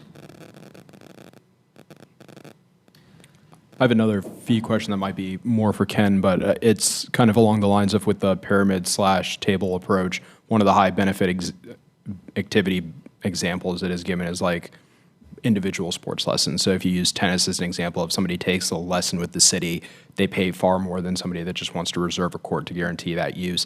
Is there currently a prohibition on non-city employees teaching lessons? Is the only way you can get a lesson through the city to take a lesson through the city?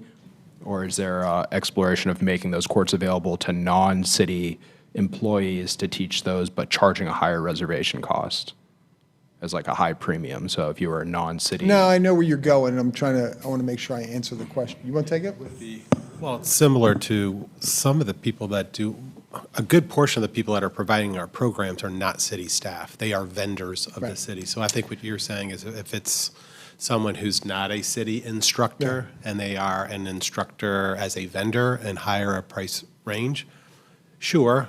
But I can tell you, we also like the quality control of our instructors, as tennis instructors.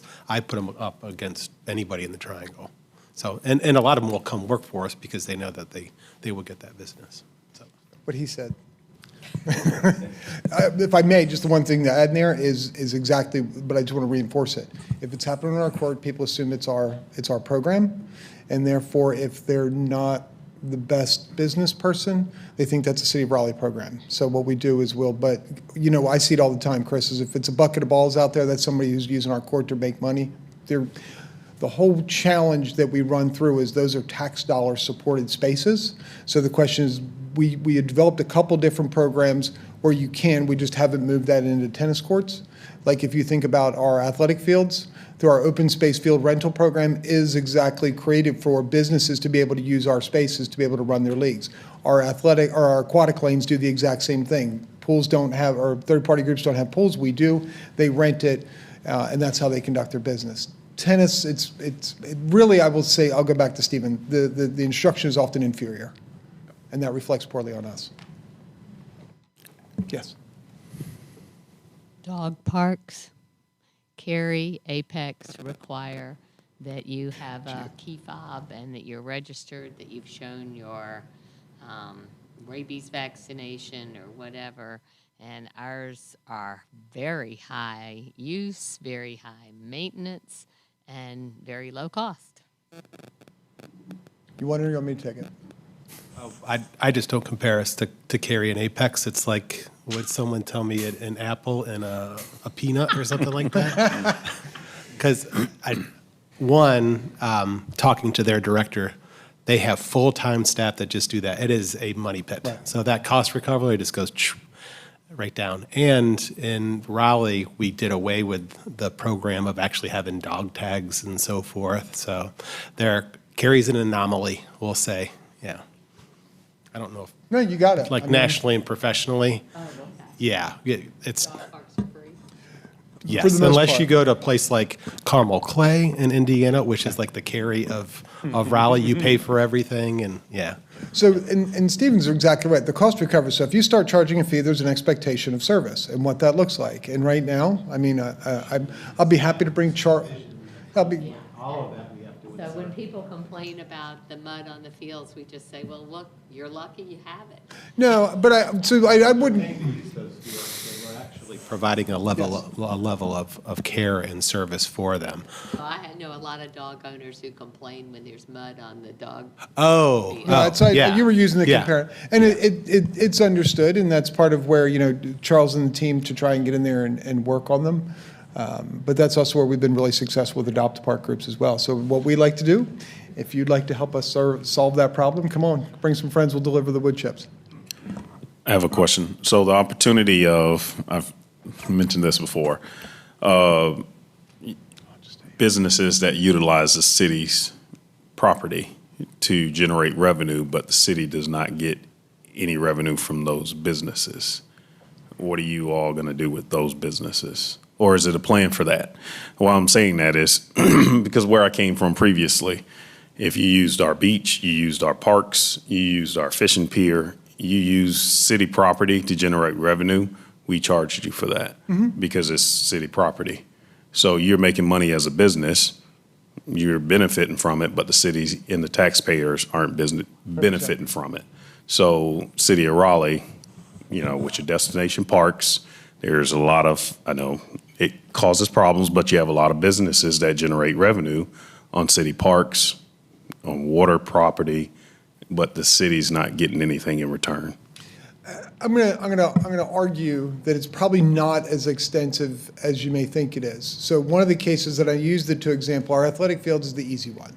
So we do charge an open space fee for you to be able to use it. I actually go through a period 3 times a year where those groups can come and reserve space. That's everybody from, I was gonna say Castle, NCFC Youth, through Wake FC. So all of those clubs, the only way they get on our fields is to be able to reserve that, and they pay an hourly fee to be able to use that. Because we recognize you're running a business, you want us to pay the capital cost, the maintenance, all of those things, so we charge that. That was part of what was the recommendation of Barry Dunn. You might have the ability to charge a little bit more. So Walnut Creek's another great example. We implemented a new model where tournament directors are notorious for trying to make money. great, I'll be more than willing to take some more of yours. So as we looked at our model, we came up with a win-win where I'm going to take more of yours when all they do is pass it. I don't mean to sound flippant on it, but they pass that off to the teams, the tournament fees, the registration fee, in order to recoup it. So it's really worked out as a win-win for both of us there. Again, we're looking market analysis. We're looking at Rock Hill, South Carolina, some of the other major players, Salem, Virginia, what that market looks like. When we look at our aquatic lanes, we do the same things. And then the other one we get into, Hugh, is if they're offering a program that's mutually beneficial, then what we do is instead of you wanting to come run your business, maybe we do this together and we offer this service. So I use the example, we continue to work on our relationship at Lake Wheeler. I don't have a City of Raleigh rowing program, but both the Raleigh Rowing Club, Triangle Rowing Club, the Dragon boats, they want the water. So how do we work with them? Raleigh or Triangle Rowing Club was really helpful with our teens last year with our camp out there. So there's different ways that we can do it, but I will say there is still times, I will tell you, every CrossFit, group, when the weather hits, they're going to try and find an open piece of turf to be able to run their program. What I don't have, and I'd love to at some point for our department to be able to have a business unit that can actually be from an evaluation, I'm going to use the word enforcement, that can actually go out and evaluate those. But that's also, again, comes to cost recovery model. And the other one that I'm going to go back older directors, sometimes that's actually good for the public. We just don't want them generating profit off of our space. So at the CrossFit group, we do catch them. We do have something called CUPS, which is commercial use of park space. We love acronyms. But like Ken said, it is hard. Who goes out and enforces that? We don't have a true ranger program. The police department are not going to be strong. But we do have people that say, I'm going to do this on your property. We have certain parks that it is allowed, and then some we're like, nope, it's off limits. And if they meet these different thresholds, they can do it, and then they get a permit from Helene's team. So. The other thing that Ken didn't mention is we do have an upcharge for profit. So if you're coming on, you're doing a rental, we're going to charge you a little bit extra for profit. Okay. And then we do have a discount for nonprofit or for schools, depending on that. Also, if you're coming on our property and you're collecting money, I'm going to ask you for 15% of that too. So we do have certain policies in there that we do get revenue from folks who are trying to make a business on our property. All right, any other questions from the board? All right, thank you guys. Thank you, Helene, Thank Josh, you. and Ken too. Thank you. And Stephen, my parents live in Carmel Clay, so I'm going to let them know you lobbed that insult at them, comparing them to Cary. They are a top-ranked park system, but you pay to play. Everything that you do at Carmel Clay, you pay to play.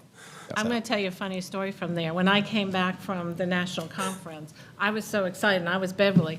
I was like, they charge when the dog has an accident and you don't clean up after it. Yeah, they they have have a your system. DNA on file, the dog's DNA on file, and they can tell that was Stephen Yeah, Bentley's they dog. do. And you get kicked out of the dog park because they have so many people wanting to use their dog parks. You have to pay a $200 penalty, and then you get put on the wait list.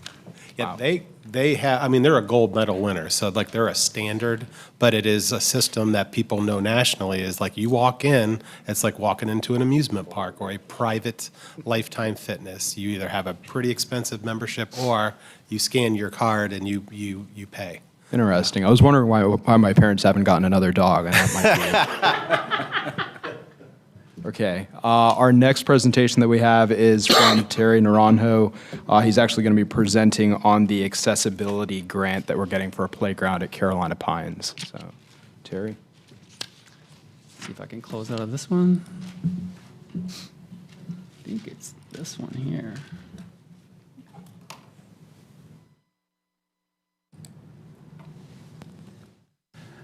So good evening, board members. My name is Terry Naranjo. I'm a capital projects manager, landscape architect, and park designer for the Parks Department here. And I'm here to present the Carolina Pines accessibility improvements, where we are seeking an accessible grant, as was mentioned.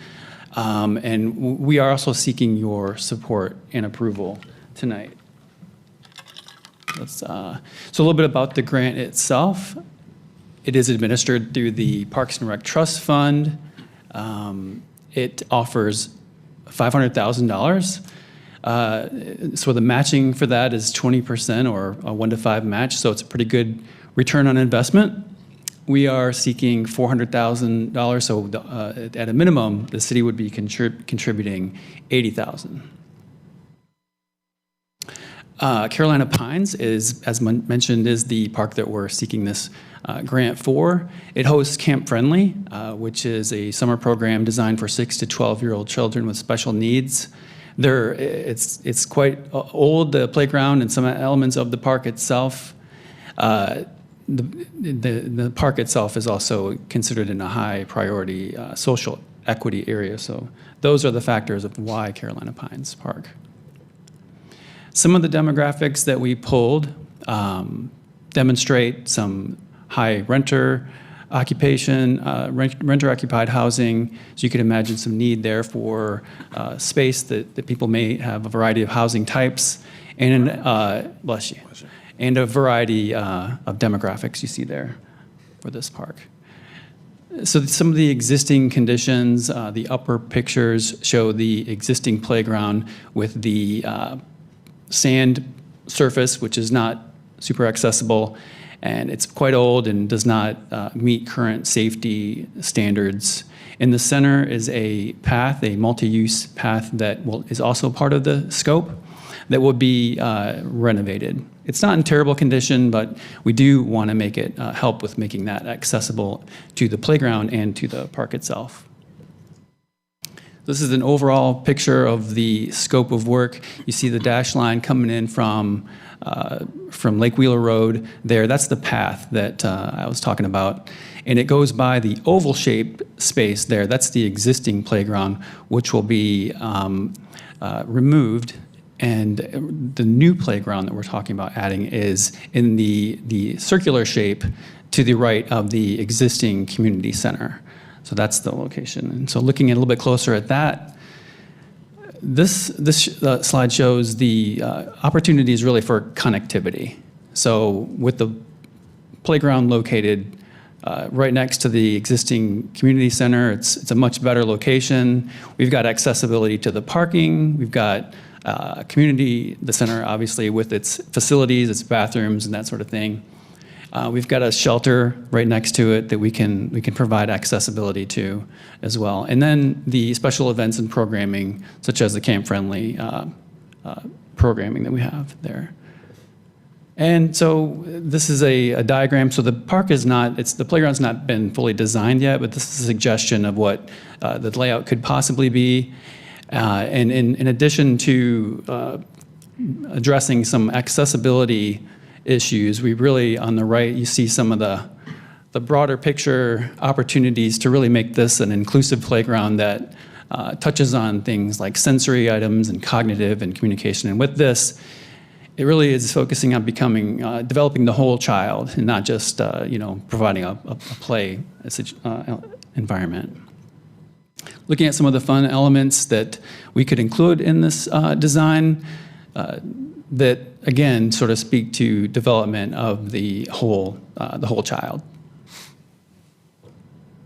And then looking at some of the costs, we do have to provide for the benefit of the grant a breakdown of how we might use the funds, and so we think we're going to get a good return on investment here with the bulk of the funds being utilized for the playground equipment itself.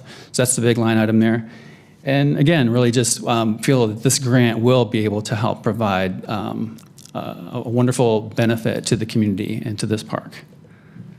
So we have been reaching out to stakeholders and people who have some knowledge about these types of environments, and seeking them really to be partners in what we're doing here.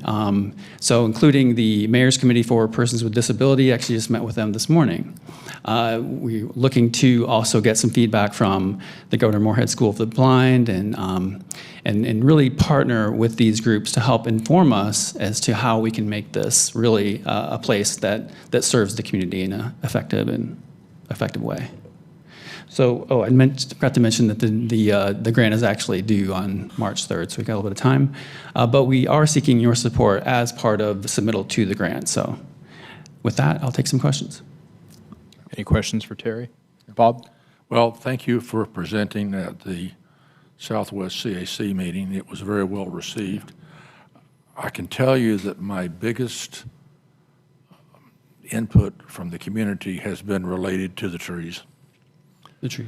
There are, I'm guessing, I haven't counted them, maybe 20 pine trees that are 14, 16, 18 inch that are going to take a hit.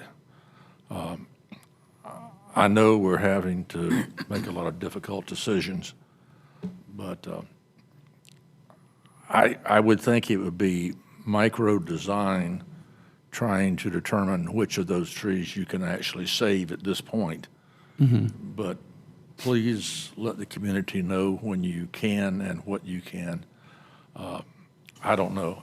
I see that almost every day from people about that area, and we all want the end result and the product, but it is difficult to look at all those white banded marked trees that sit there every day and imagine a grand playground. So I don't know if you can take those bands off those trees at this point. We can take those bands off. Those are actually just survey markers that indicated where the survey was going to take place. I don't know, but the trees have white straps around the ones that are potentially going to come out. And so they're not going to. So we're going to be very, very selective about which trees we remove. But all the trees that you see with those markings are basically just indications of that the surveyors picked them up. But we don't think we're going to have to impact the entire area that has all the surveyed trees. We think we that can would be interesting and nice to know. But when you mark a tree as potentially being removed, until you get granted where amnesty. it's actually just surveying the tree location is what Terry's trying to say. So we have to survey trees in the area. He's not saying that those trees will be removed. They're just a part of the survey itself. Well, it would have been really grandiose to have given that as part of the presentation, sir. Okay. But if they ain't going to come out, take the markings off of them, please. Okay. Any other questions from the board? Kara. What's going to go in the area where the old playground is? Well, we're not exactly sure what's going to happen with that. Some discussion about restoring it to its sort of natural condition is an option that we could do. I've seen a lot of adult fitness activities taking place on the play equipment itself.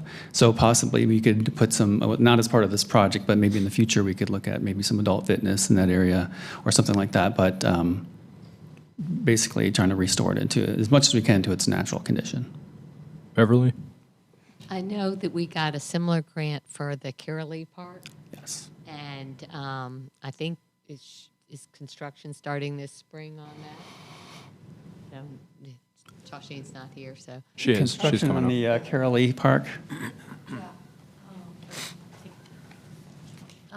It is a similar grant, but totally different grant program. And Raleigh Park, we're currently going through permitting, and hopefully we'll bid it out this spring and then start construction later this fall and then close it out less than a year from now.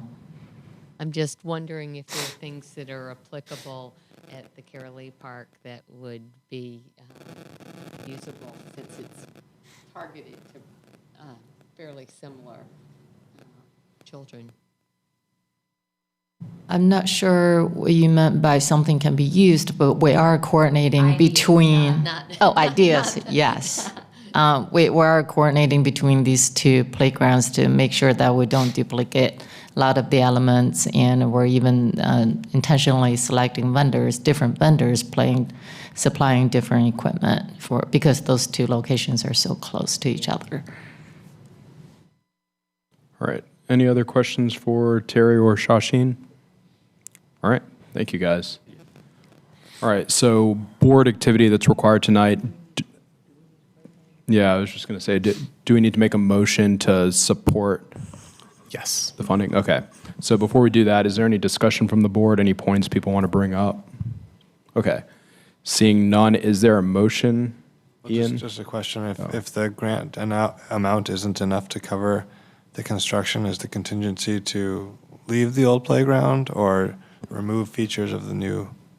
That's a great question. We're actually going to build this playground, so those funds would be reallocated to another playground project. Okay.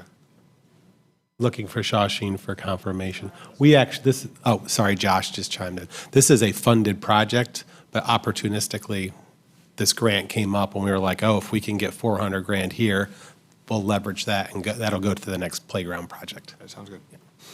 All right. Kate? All right. It's been moved and seconded. All those in favor say aye. Aye. Aye.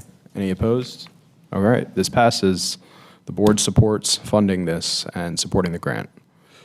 All right. Next presentation that we have is actually the last presentation, and it's going to be by David Bender. He's presenting on the Lakeland West Loop. I don't think Nick Neptune stuck around to see that. Oh, there he is. Yeah. Hi. Hey. So Save the best for last.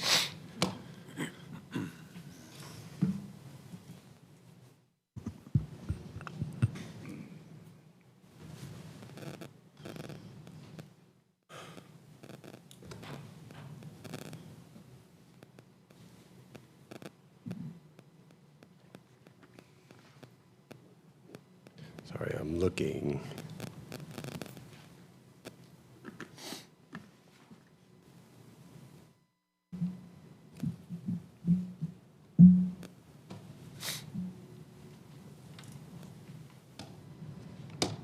There you go. Good evening. I'm David Bender, project manager with Raleigh Parks. Going to be presenting some details on the schematic design for the Lakeland West Loop Trail Improvement Project, which we're currently underway through design, and we're here to give you some more I'll give you some details on that for your consideration at the end of this presentation. What I'm going to do is I'm going to give you a little bit of background on the project, give you some of what our goals are to accomplish when we finish this, show you some of the existing conditions. I'm sure a lot of you know what the conditions are like out there, some of the details in our design, a little bit overview on what engagement with the public that we've had with it, and then finally some schedule details. So the project is funded through the 2022 Parks Fund. And part of that is the public art budget, and I had nothing to do with that public comment that brought up that mentioned brought the energy to what they're doing out there. Gang of Three is doing such a great job out there, so it's a really exciting opportunity. And then we have Dewberry Engineers was the design team that we've hired to do this project. The goals are we want to improve the drainage that's out there, try to eliminate some of the flooding and overflow that's occurring, replace some of the substandard structures that are out there, some of the bridges, so that boardwalks do tend to flood often out there, increase environmental impacts, reduce maintenance by getting rid of some of the old timber structures and replace it with a concrete deck that'll require less maintenance, and then increase some of the safety by improving the visibility and also improving the alignment of the Greenway. For some of you who may not be familiar, Lake Lynn, it's located in North Raleigh. To the south, it's on Lake Lynn. To the east is Ray Road, and north is the Lake Lynn Community Center. And this also ties into the Hare Snipe Creek Trail. Here are some of those conditions that some of us have all seen. This is the boardwalk located at the north end of the lake. You can see how close the water level is to the bottom of the boardwalk. That's a fairly common occurrence. You'll see to the right some of the overflow of the water that causes flooding along the trail. When that water subsides and leaves, it typically leaves a lot of silt covered, a lot of dirt and debris on the trail, which requires a lot of man hours and effort from our maintenance guys to clean that off. And then to the right, you'll see the condition of the existing asphalt, cracked, it's worn. We're also encouraging the designers to realign the trail where possible, to remove it from the stream bank. You'll see how close that edge of pavement is to the stream bank. We try to move it away from that whenever we have an opportunity. And we also are trying to avoid any old growth trees or any other obstacles that are out there. So we are very intentional about when we're doing the design. So in the schematic design, I'm just showing you the north half of the design project, and you'll see the brown area right here is that boardwalk. There it is right there. And that is the boardwalk where we'll be elevating it about 2 feet, replacing it with a concrete deck. Up to the north, the trail that accesses up to the community center, there's drainage, a culvert there that if funding allows, that will replace that. And a lot of that effort will remove some of that overflow and flooding that's occurring along the trail. Here, the southern portion of the trail, you'll see the red is all of the paved asphalt, which we'll be removing. We'll be pulling that up, regrading, paving, widening it to 10 foot. So it'll be a consistent 10 foot. You can also see on the yellow, those are some of the areas where we're realigning the trail. And these are areas where we're trying to soften the curvature of the trail. That example where I mentioned where we try to move it away from the stream bank or from the edge of bank, that some of those areas, and those give you some of those, an idea of where some of those improvements are. We had a public open house in November. We had 32 attendees, and we also put out a public input survey, about 310 views, over 137 participants. Majority of all the participants in both the open house and public input were all positive in support of the project. I've done a lot of public engagement, and there aren't many of those opportunities where people aren't in support of the Greenway project, so it's good to know. It was an informed level public engagement.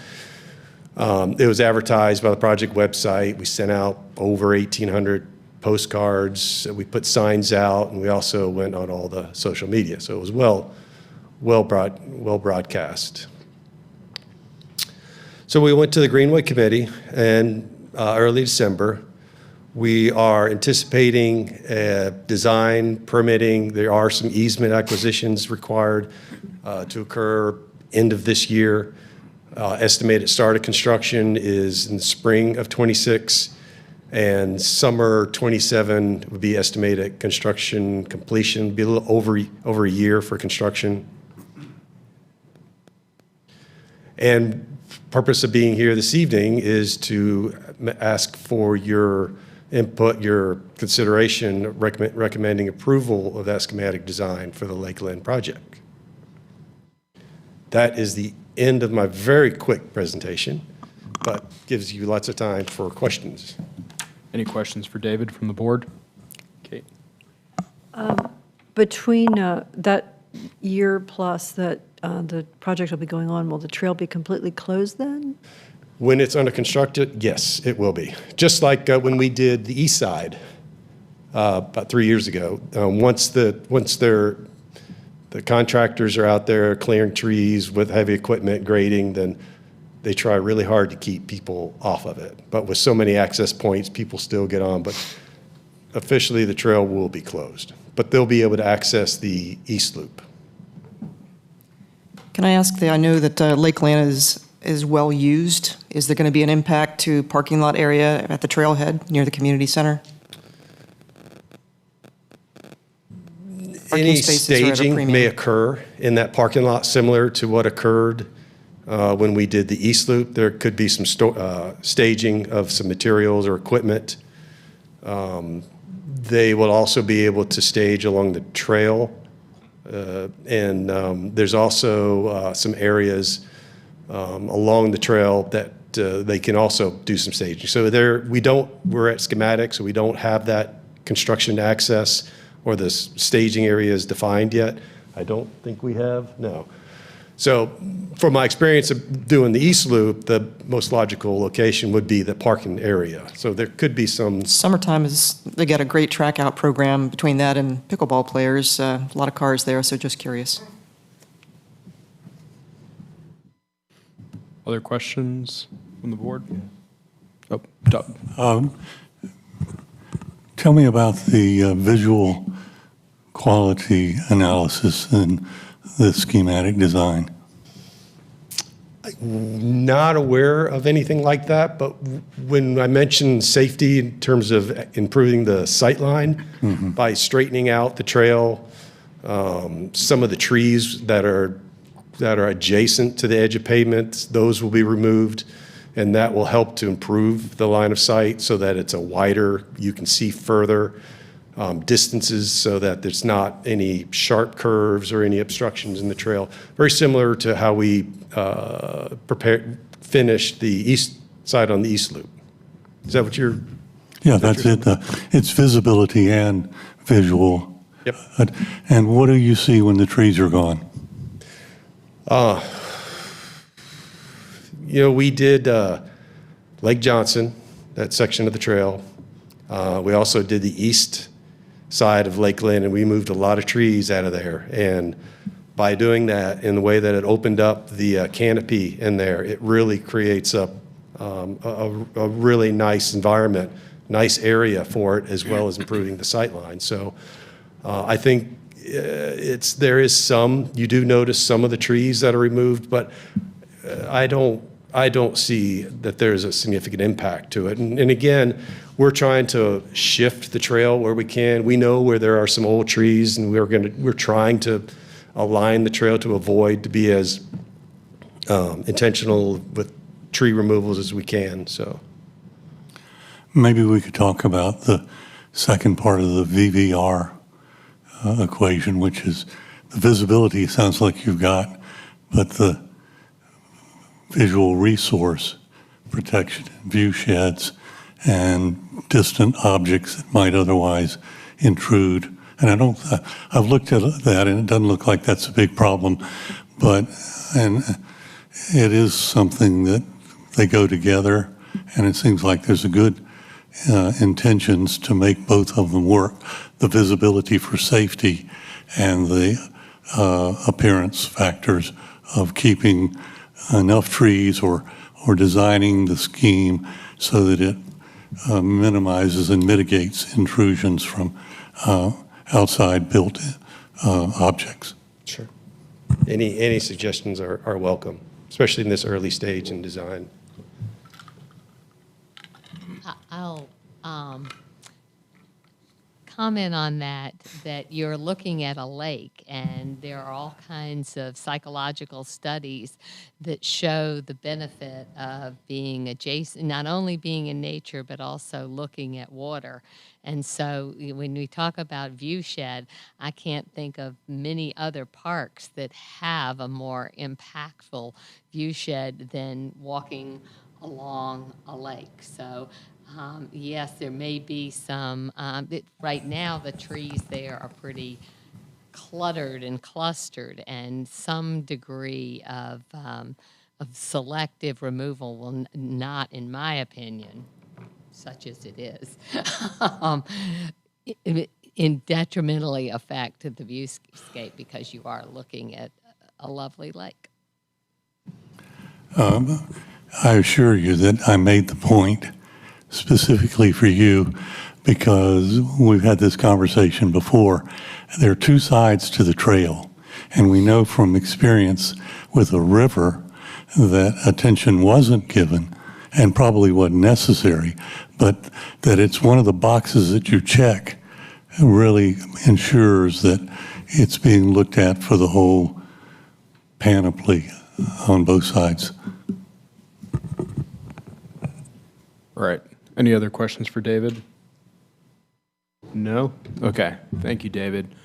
All right. So action item, yeah, we can do some discussion, and then we'll take a motion to approve the schematic.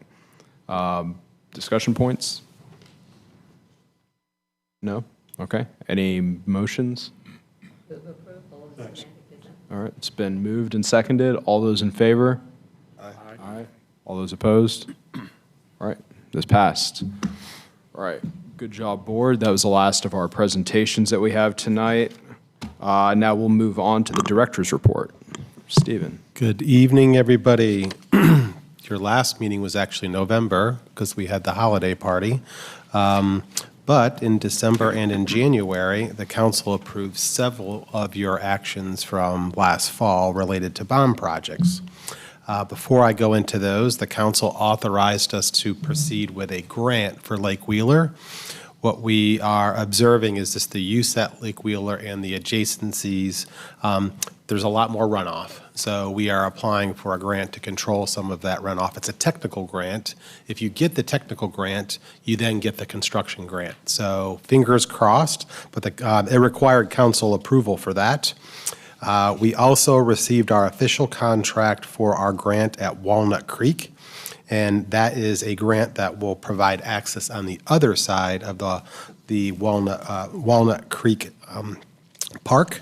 That is a federal grant, and the council accepted that contract. Kudos to our staff who have engaged the Rotary Club, the DRA, and the Friends of Moore Square, and we will be putting in some really small musical elements at Moore Square.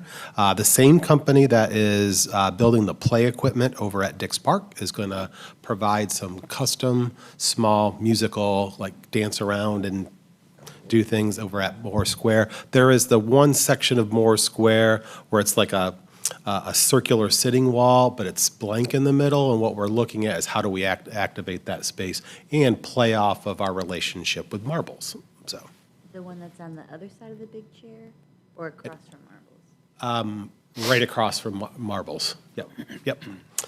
Let's see, so that's good. So some private money coming to help fund that. The council approved the renaming of the Greenway Bridge in honor of Todd Delk. Congratulations, with your support, we now have a new 10-year plan that the council was unanimous in their support. The council was unanimous in their support of the Top Green schematic design, the John Chavis Memorial Park schematic design, and the South Park Heritage Walk concept design, all of which this board moved forward with. We are authorized to remove we received bids and we're authorized to move forward with the removal of several of the vacant cottages over at Dix Park on the front side that are in pretty poor condition and full of lead paint and asbestos. So we got, our bids came in on budget, which is always positive to me. So you will see this spring and this summer the removal of several of those cottages, and then kind of just a natural landscape. That portion of the park was eventually will be an arboretum. The council approved the Walnut Creek 30% schematic design, which you supported. They also adopted the Neuse River Master Plan. So a lot of your work went through the council in both December and January. And just a few programmatic, we talked about the Holly Jolly Raleigh Prom. We'll get you all the next opportunity for that. We are putting in on our calendars. I'd encourage you to go into this document. We have several Black History Month things to do. We have an entire page stood up for all the different locations around the city that we're supporting. And by the time we see you next month, we will have had our registration for summer camp, which is February 17th. And exciting thing today is that the Capital Area Greenway Explorer application launched. So you can now go online or with your phone and find out where the nearest trailhead, restroom, bike rack, and if you really zoom in, you can see some of the different locations for like food and bev around the Greenway. How is it accessed? Is it in the App Store or is it on the website? On the website. But it has a mobile version. That's what I meant. Yeah, staff always corrects me. It's not an app. It is a web-based tool. So go to the Parks webpage and find it there. Yep. Okay. Yep. And let's see, Raleigh Arts. So if you've driven down Oberlin, you've seen some very unique artwork along Oberlin. The first phase of that was installed, and the next phase will be coming up this spring. And then a number of organizations from Raleigh Arts Partners received funding, both NC State Live, the Chamber Music Raleigh, Burning Coal Theater, and CAM. And that concludes my report. When does Lucky Tree go into Moore Square? Sorry, say that again? When does Lucky Tree go into Moore Square? Yep. Stephen, I think there was some question from some of the board about an update on the Walnut Creek, the bridge situation. Is there any update? Oh, great question. So over the holidays, unfortunately, someone set a portion of our Greenway Bridge on fire, was responded to by the fire department and is under investigation. Unfortunately, some of those piles will require fabrication. I don't know if Charles, I don't know the time frame. I'm going to see if Charles has it. Yeah, we did receive feedback. Why can't we just go out and patch it up? But it's a much more substantial damage than what we initially anticipated.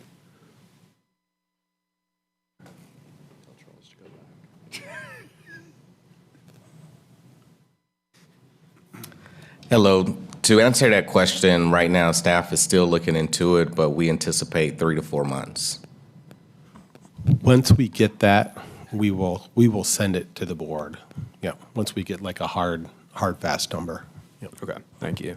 Can you was just make letting an me know update to that, an agenda item at one of the next meetings? Yes, yep. Once we get, yep, absolutely. No We'll put it problem. as an agenda item. Yep.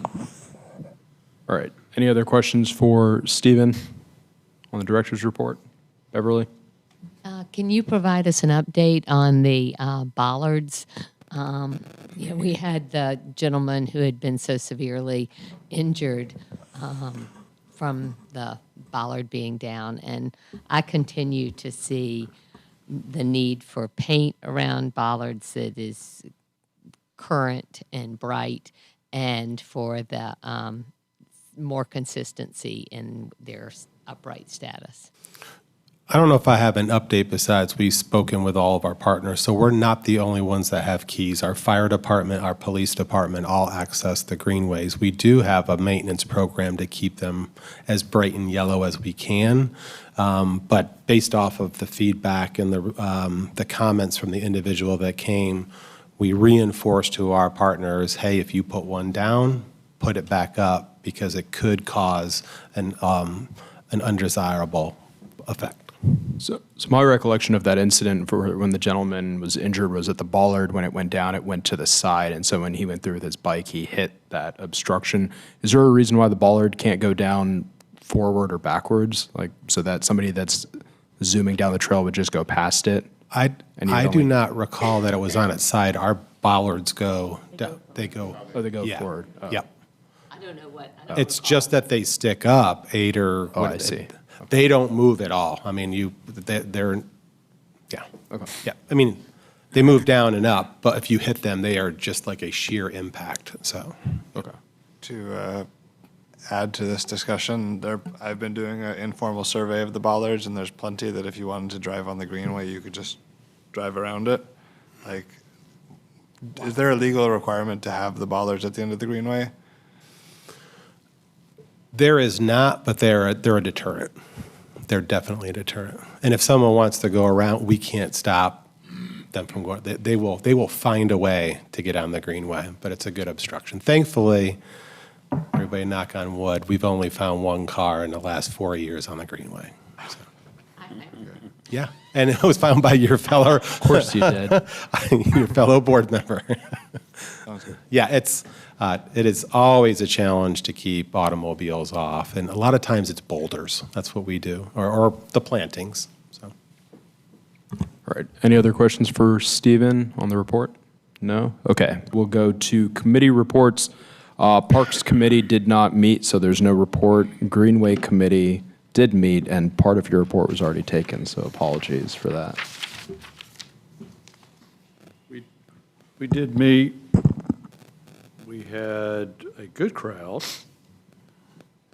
Had some faces that were in the crowd today, and Mr. Neptune was one of them. At request of this board and from some others, we were asked to talk about Greenway safety. We spent the bulk of our meeting talking about that. We had concentrated on both reactive measures in how to notify when an event happens, and more proactive measures to try and get in front of it a little bit. Staff has gone, at our request, staff's gone back to do some homework and are going to come back to us.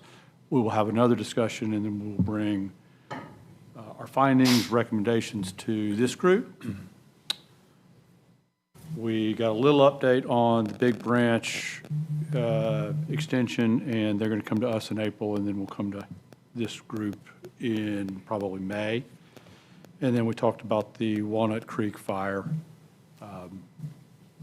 The delay, as we understood it, or was told to us, is there's some non-standard lumber dimensions that had to be special ordered, and that's the delay, and then staff is going to do the reconstruction themselves. Okay, thank you. Fletcher report, April's not here tonight, but just, Giovanni may have. She had parent night tonight. She said that she would be sending her report. Okay. So keep your eyes peeled for that, but just a heads up, the Fletcher Awards are obviously coming up in a few months, and if you're on that committee, you guys are probably going to be meeting to decide on who the Fletcher Award winners are. For new board members who aren't aware of it, the Fletcher Awards are something that we do for parks volunteers every year in the spring. It recognizes folks in a bunch of different categories that have just made substantial contributions to the city. And every year we have, I think it's usually around 12 winners, and so members of the board actually get to introduce those members. So I know April's going to want more volunteers in the near future, so keep your eyes peeled for a note from her. Yeah, go ahead, Kate. Is the date set for the award ceremony?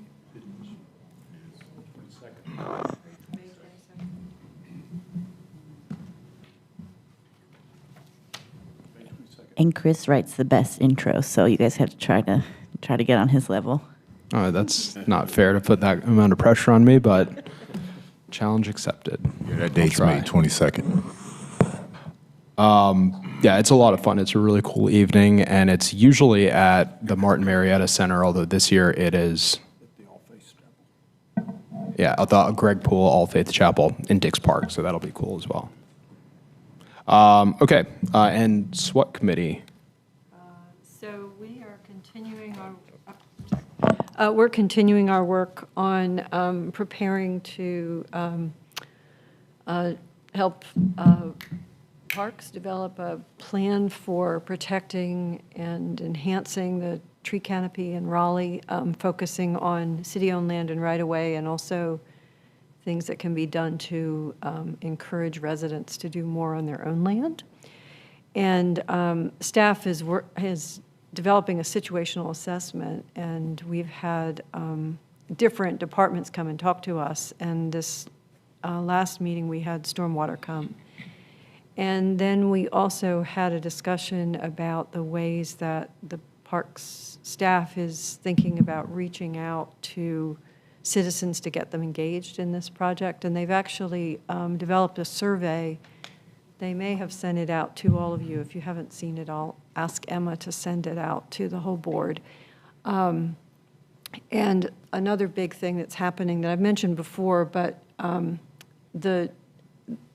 the city of Raleigh is updating the comprehensive plan. It's really key document for the city. And as a part of doing that, they're focusing on 6 different topics that are ones that citizens have just expressed a lot of interest in.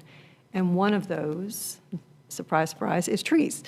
And so the planning department, with a lot of help from Raleigh Parks, is developing public engagement sessions on that. And now they've formally set the dates for them, and one will be March 11th and one March 18th. I think the first one is at Dix, the All Faiths Chapel, and the other one is at Durant Park.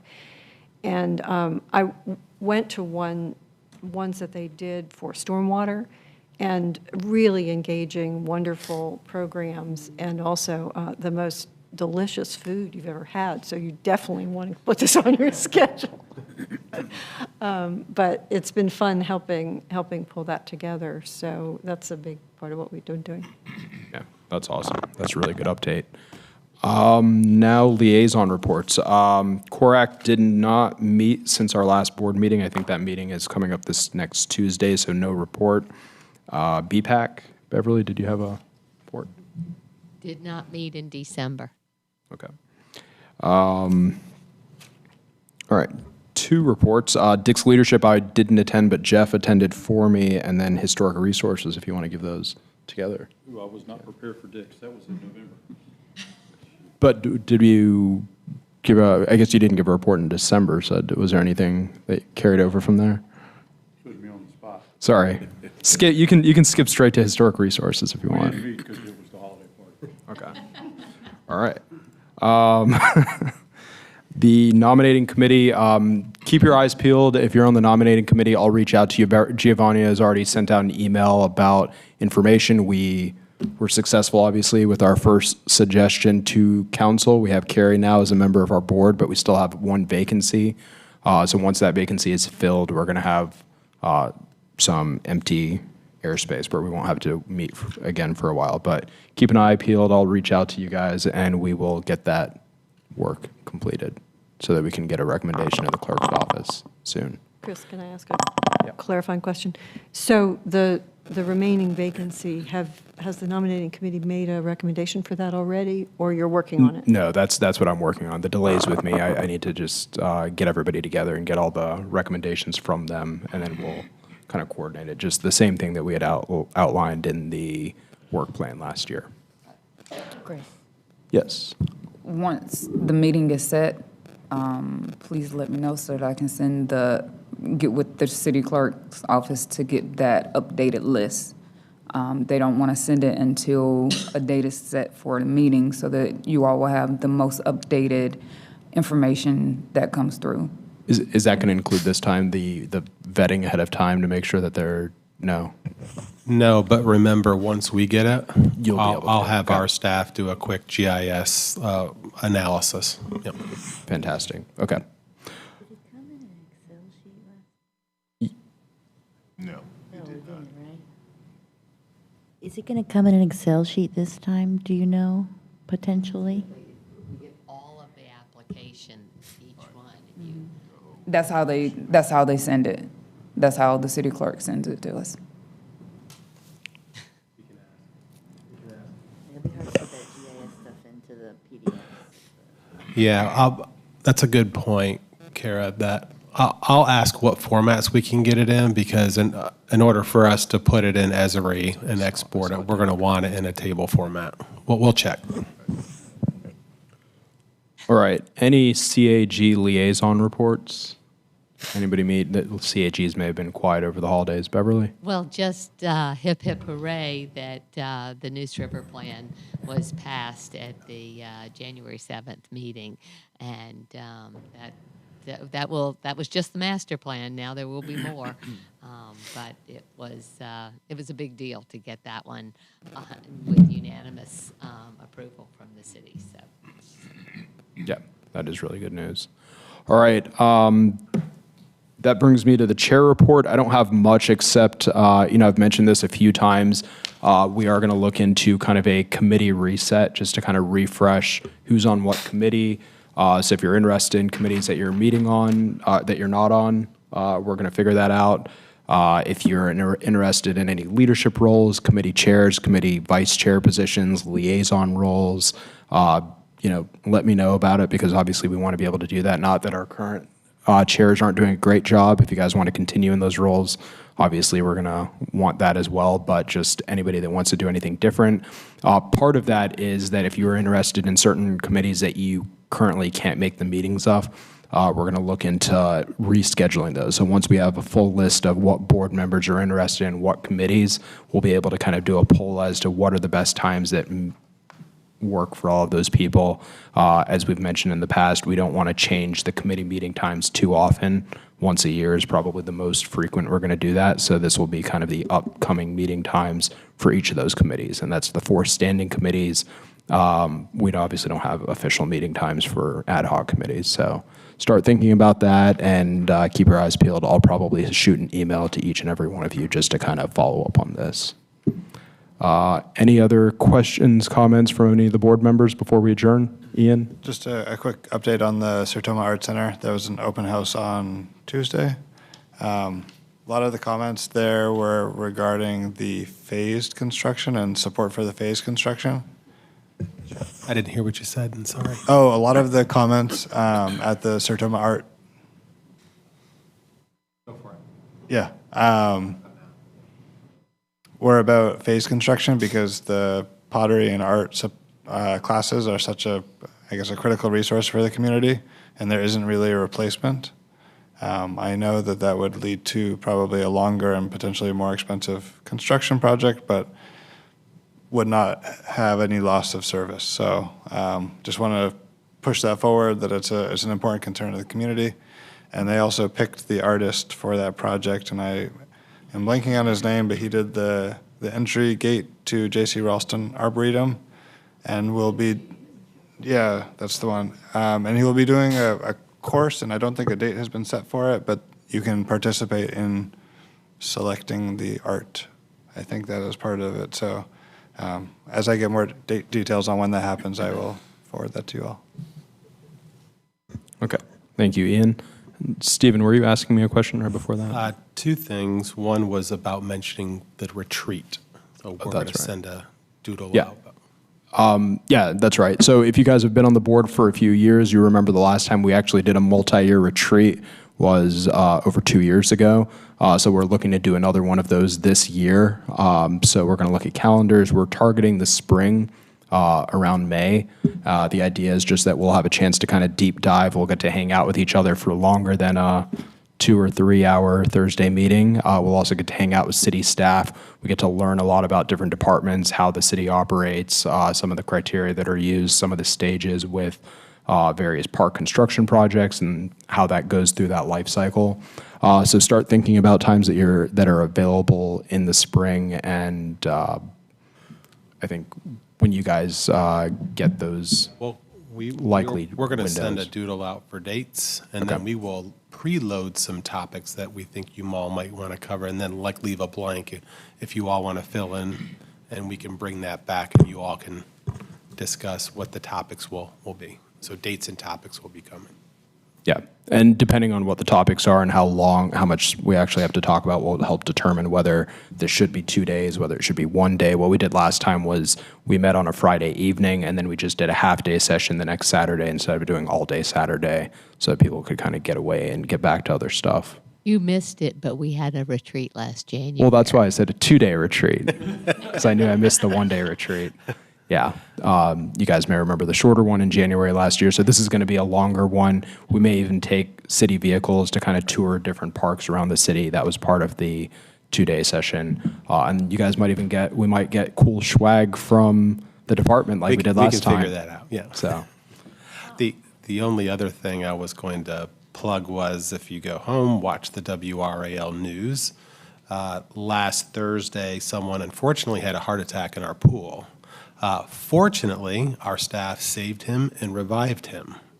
So just a very positive story. Our staff do extraordinary amount of training, and all of that training, muscle memory paid off. And ironically, the individual was a former City of Raleigh employee who retired from the city. So very positive story. Probably in the 11 o'clock news, I will be in bed, to be honest with you, so I'll look it up on my phone, but I had it on my notes, and I should have shared that in the director's report, so. That's awesome. Yes, they revived him with an AED, yep. It happened last Thursday, yep. Okay, well, there you go. Okay. All right, any other questions, comments from board members? One thing. Bob, go ahead. On the 21st, I'll be attending a meeting on the Forestville Road project that's in study, design, investigation at this point, and one of the property owners from the family historically will be at the meeting telling us more about the history of the area. I'll be doing that. Okay. Thank you, Bob.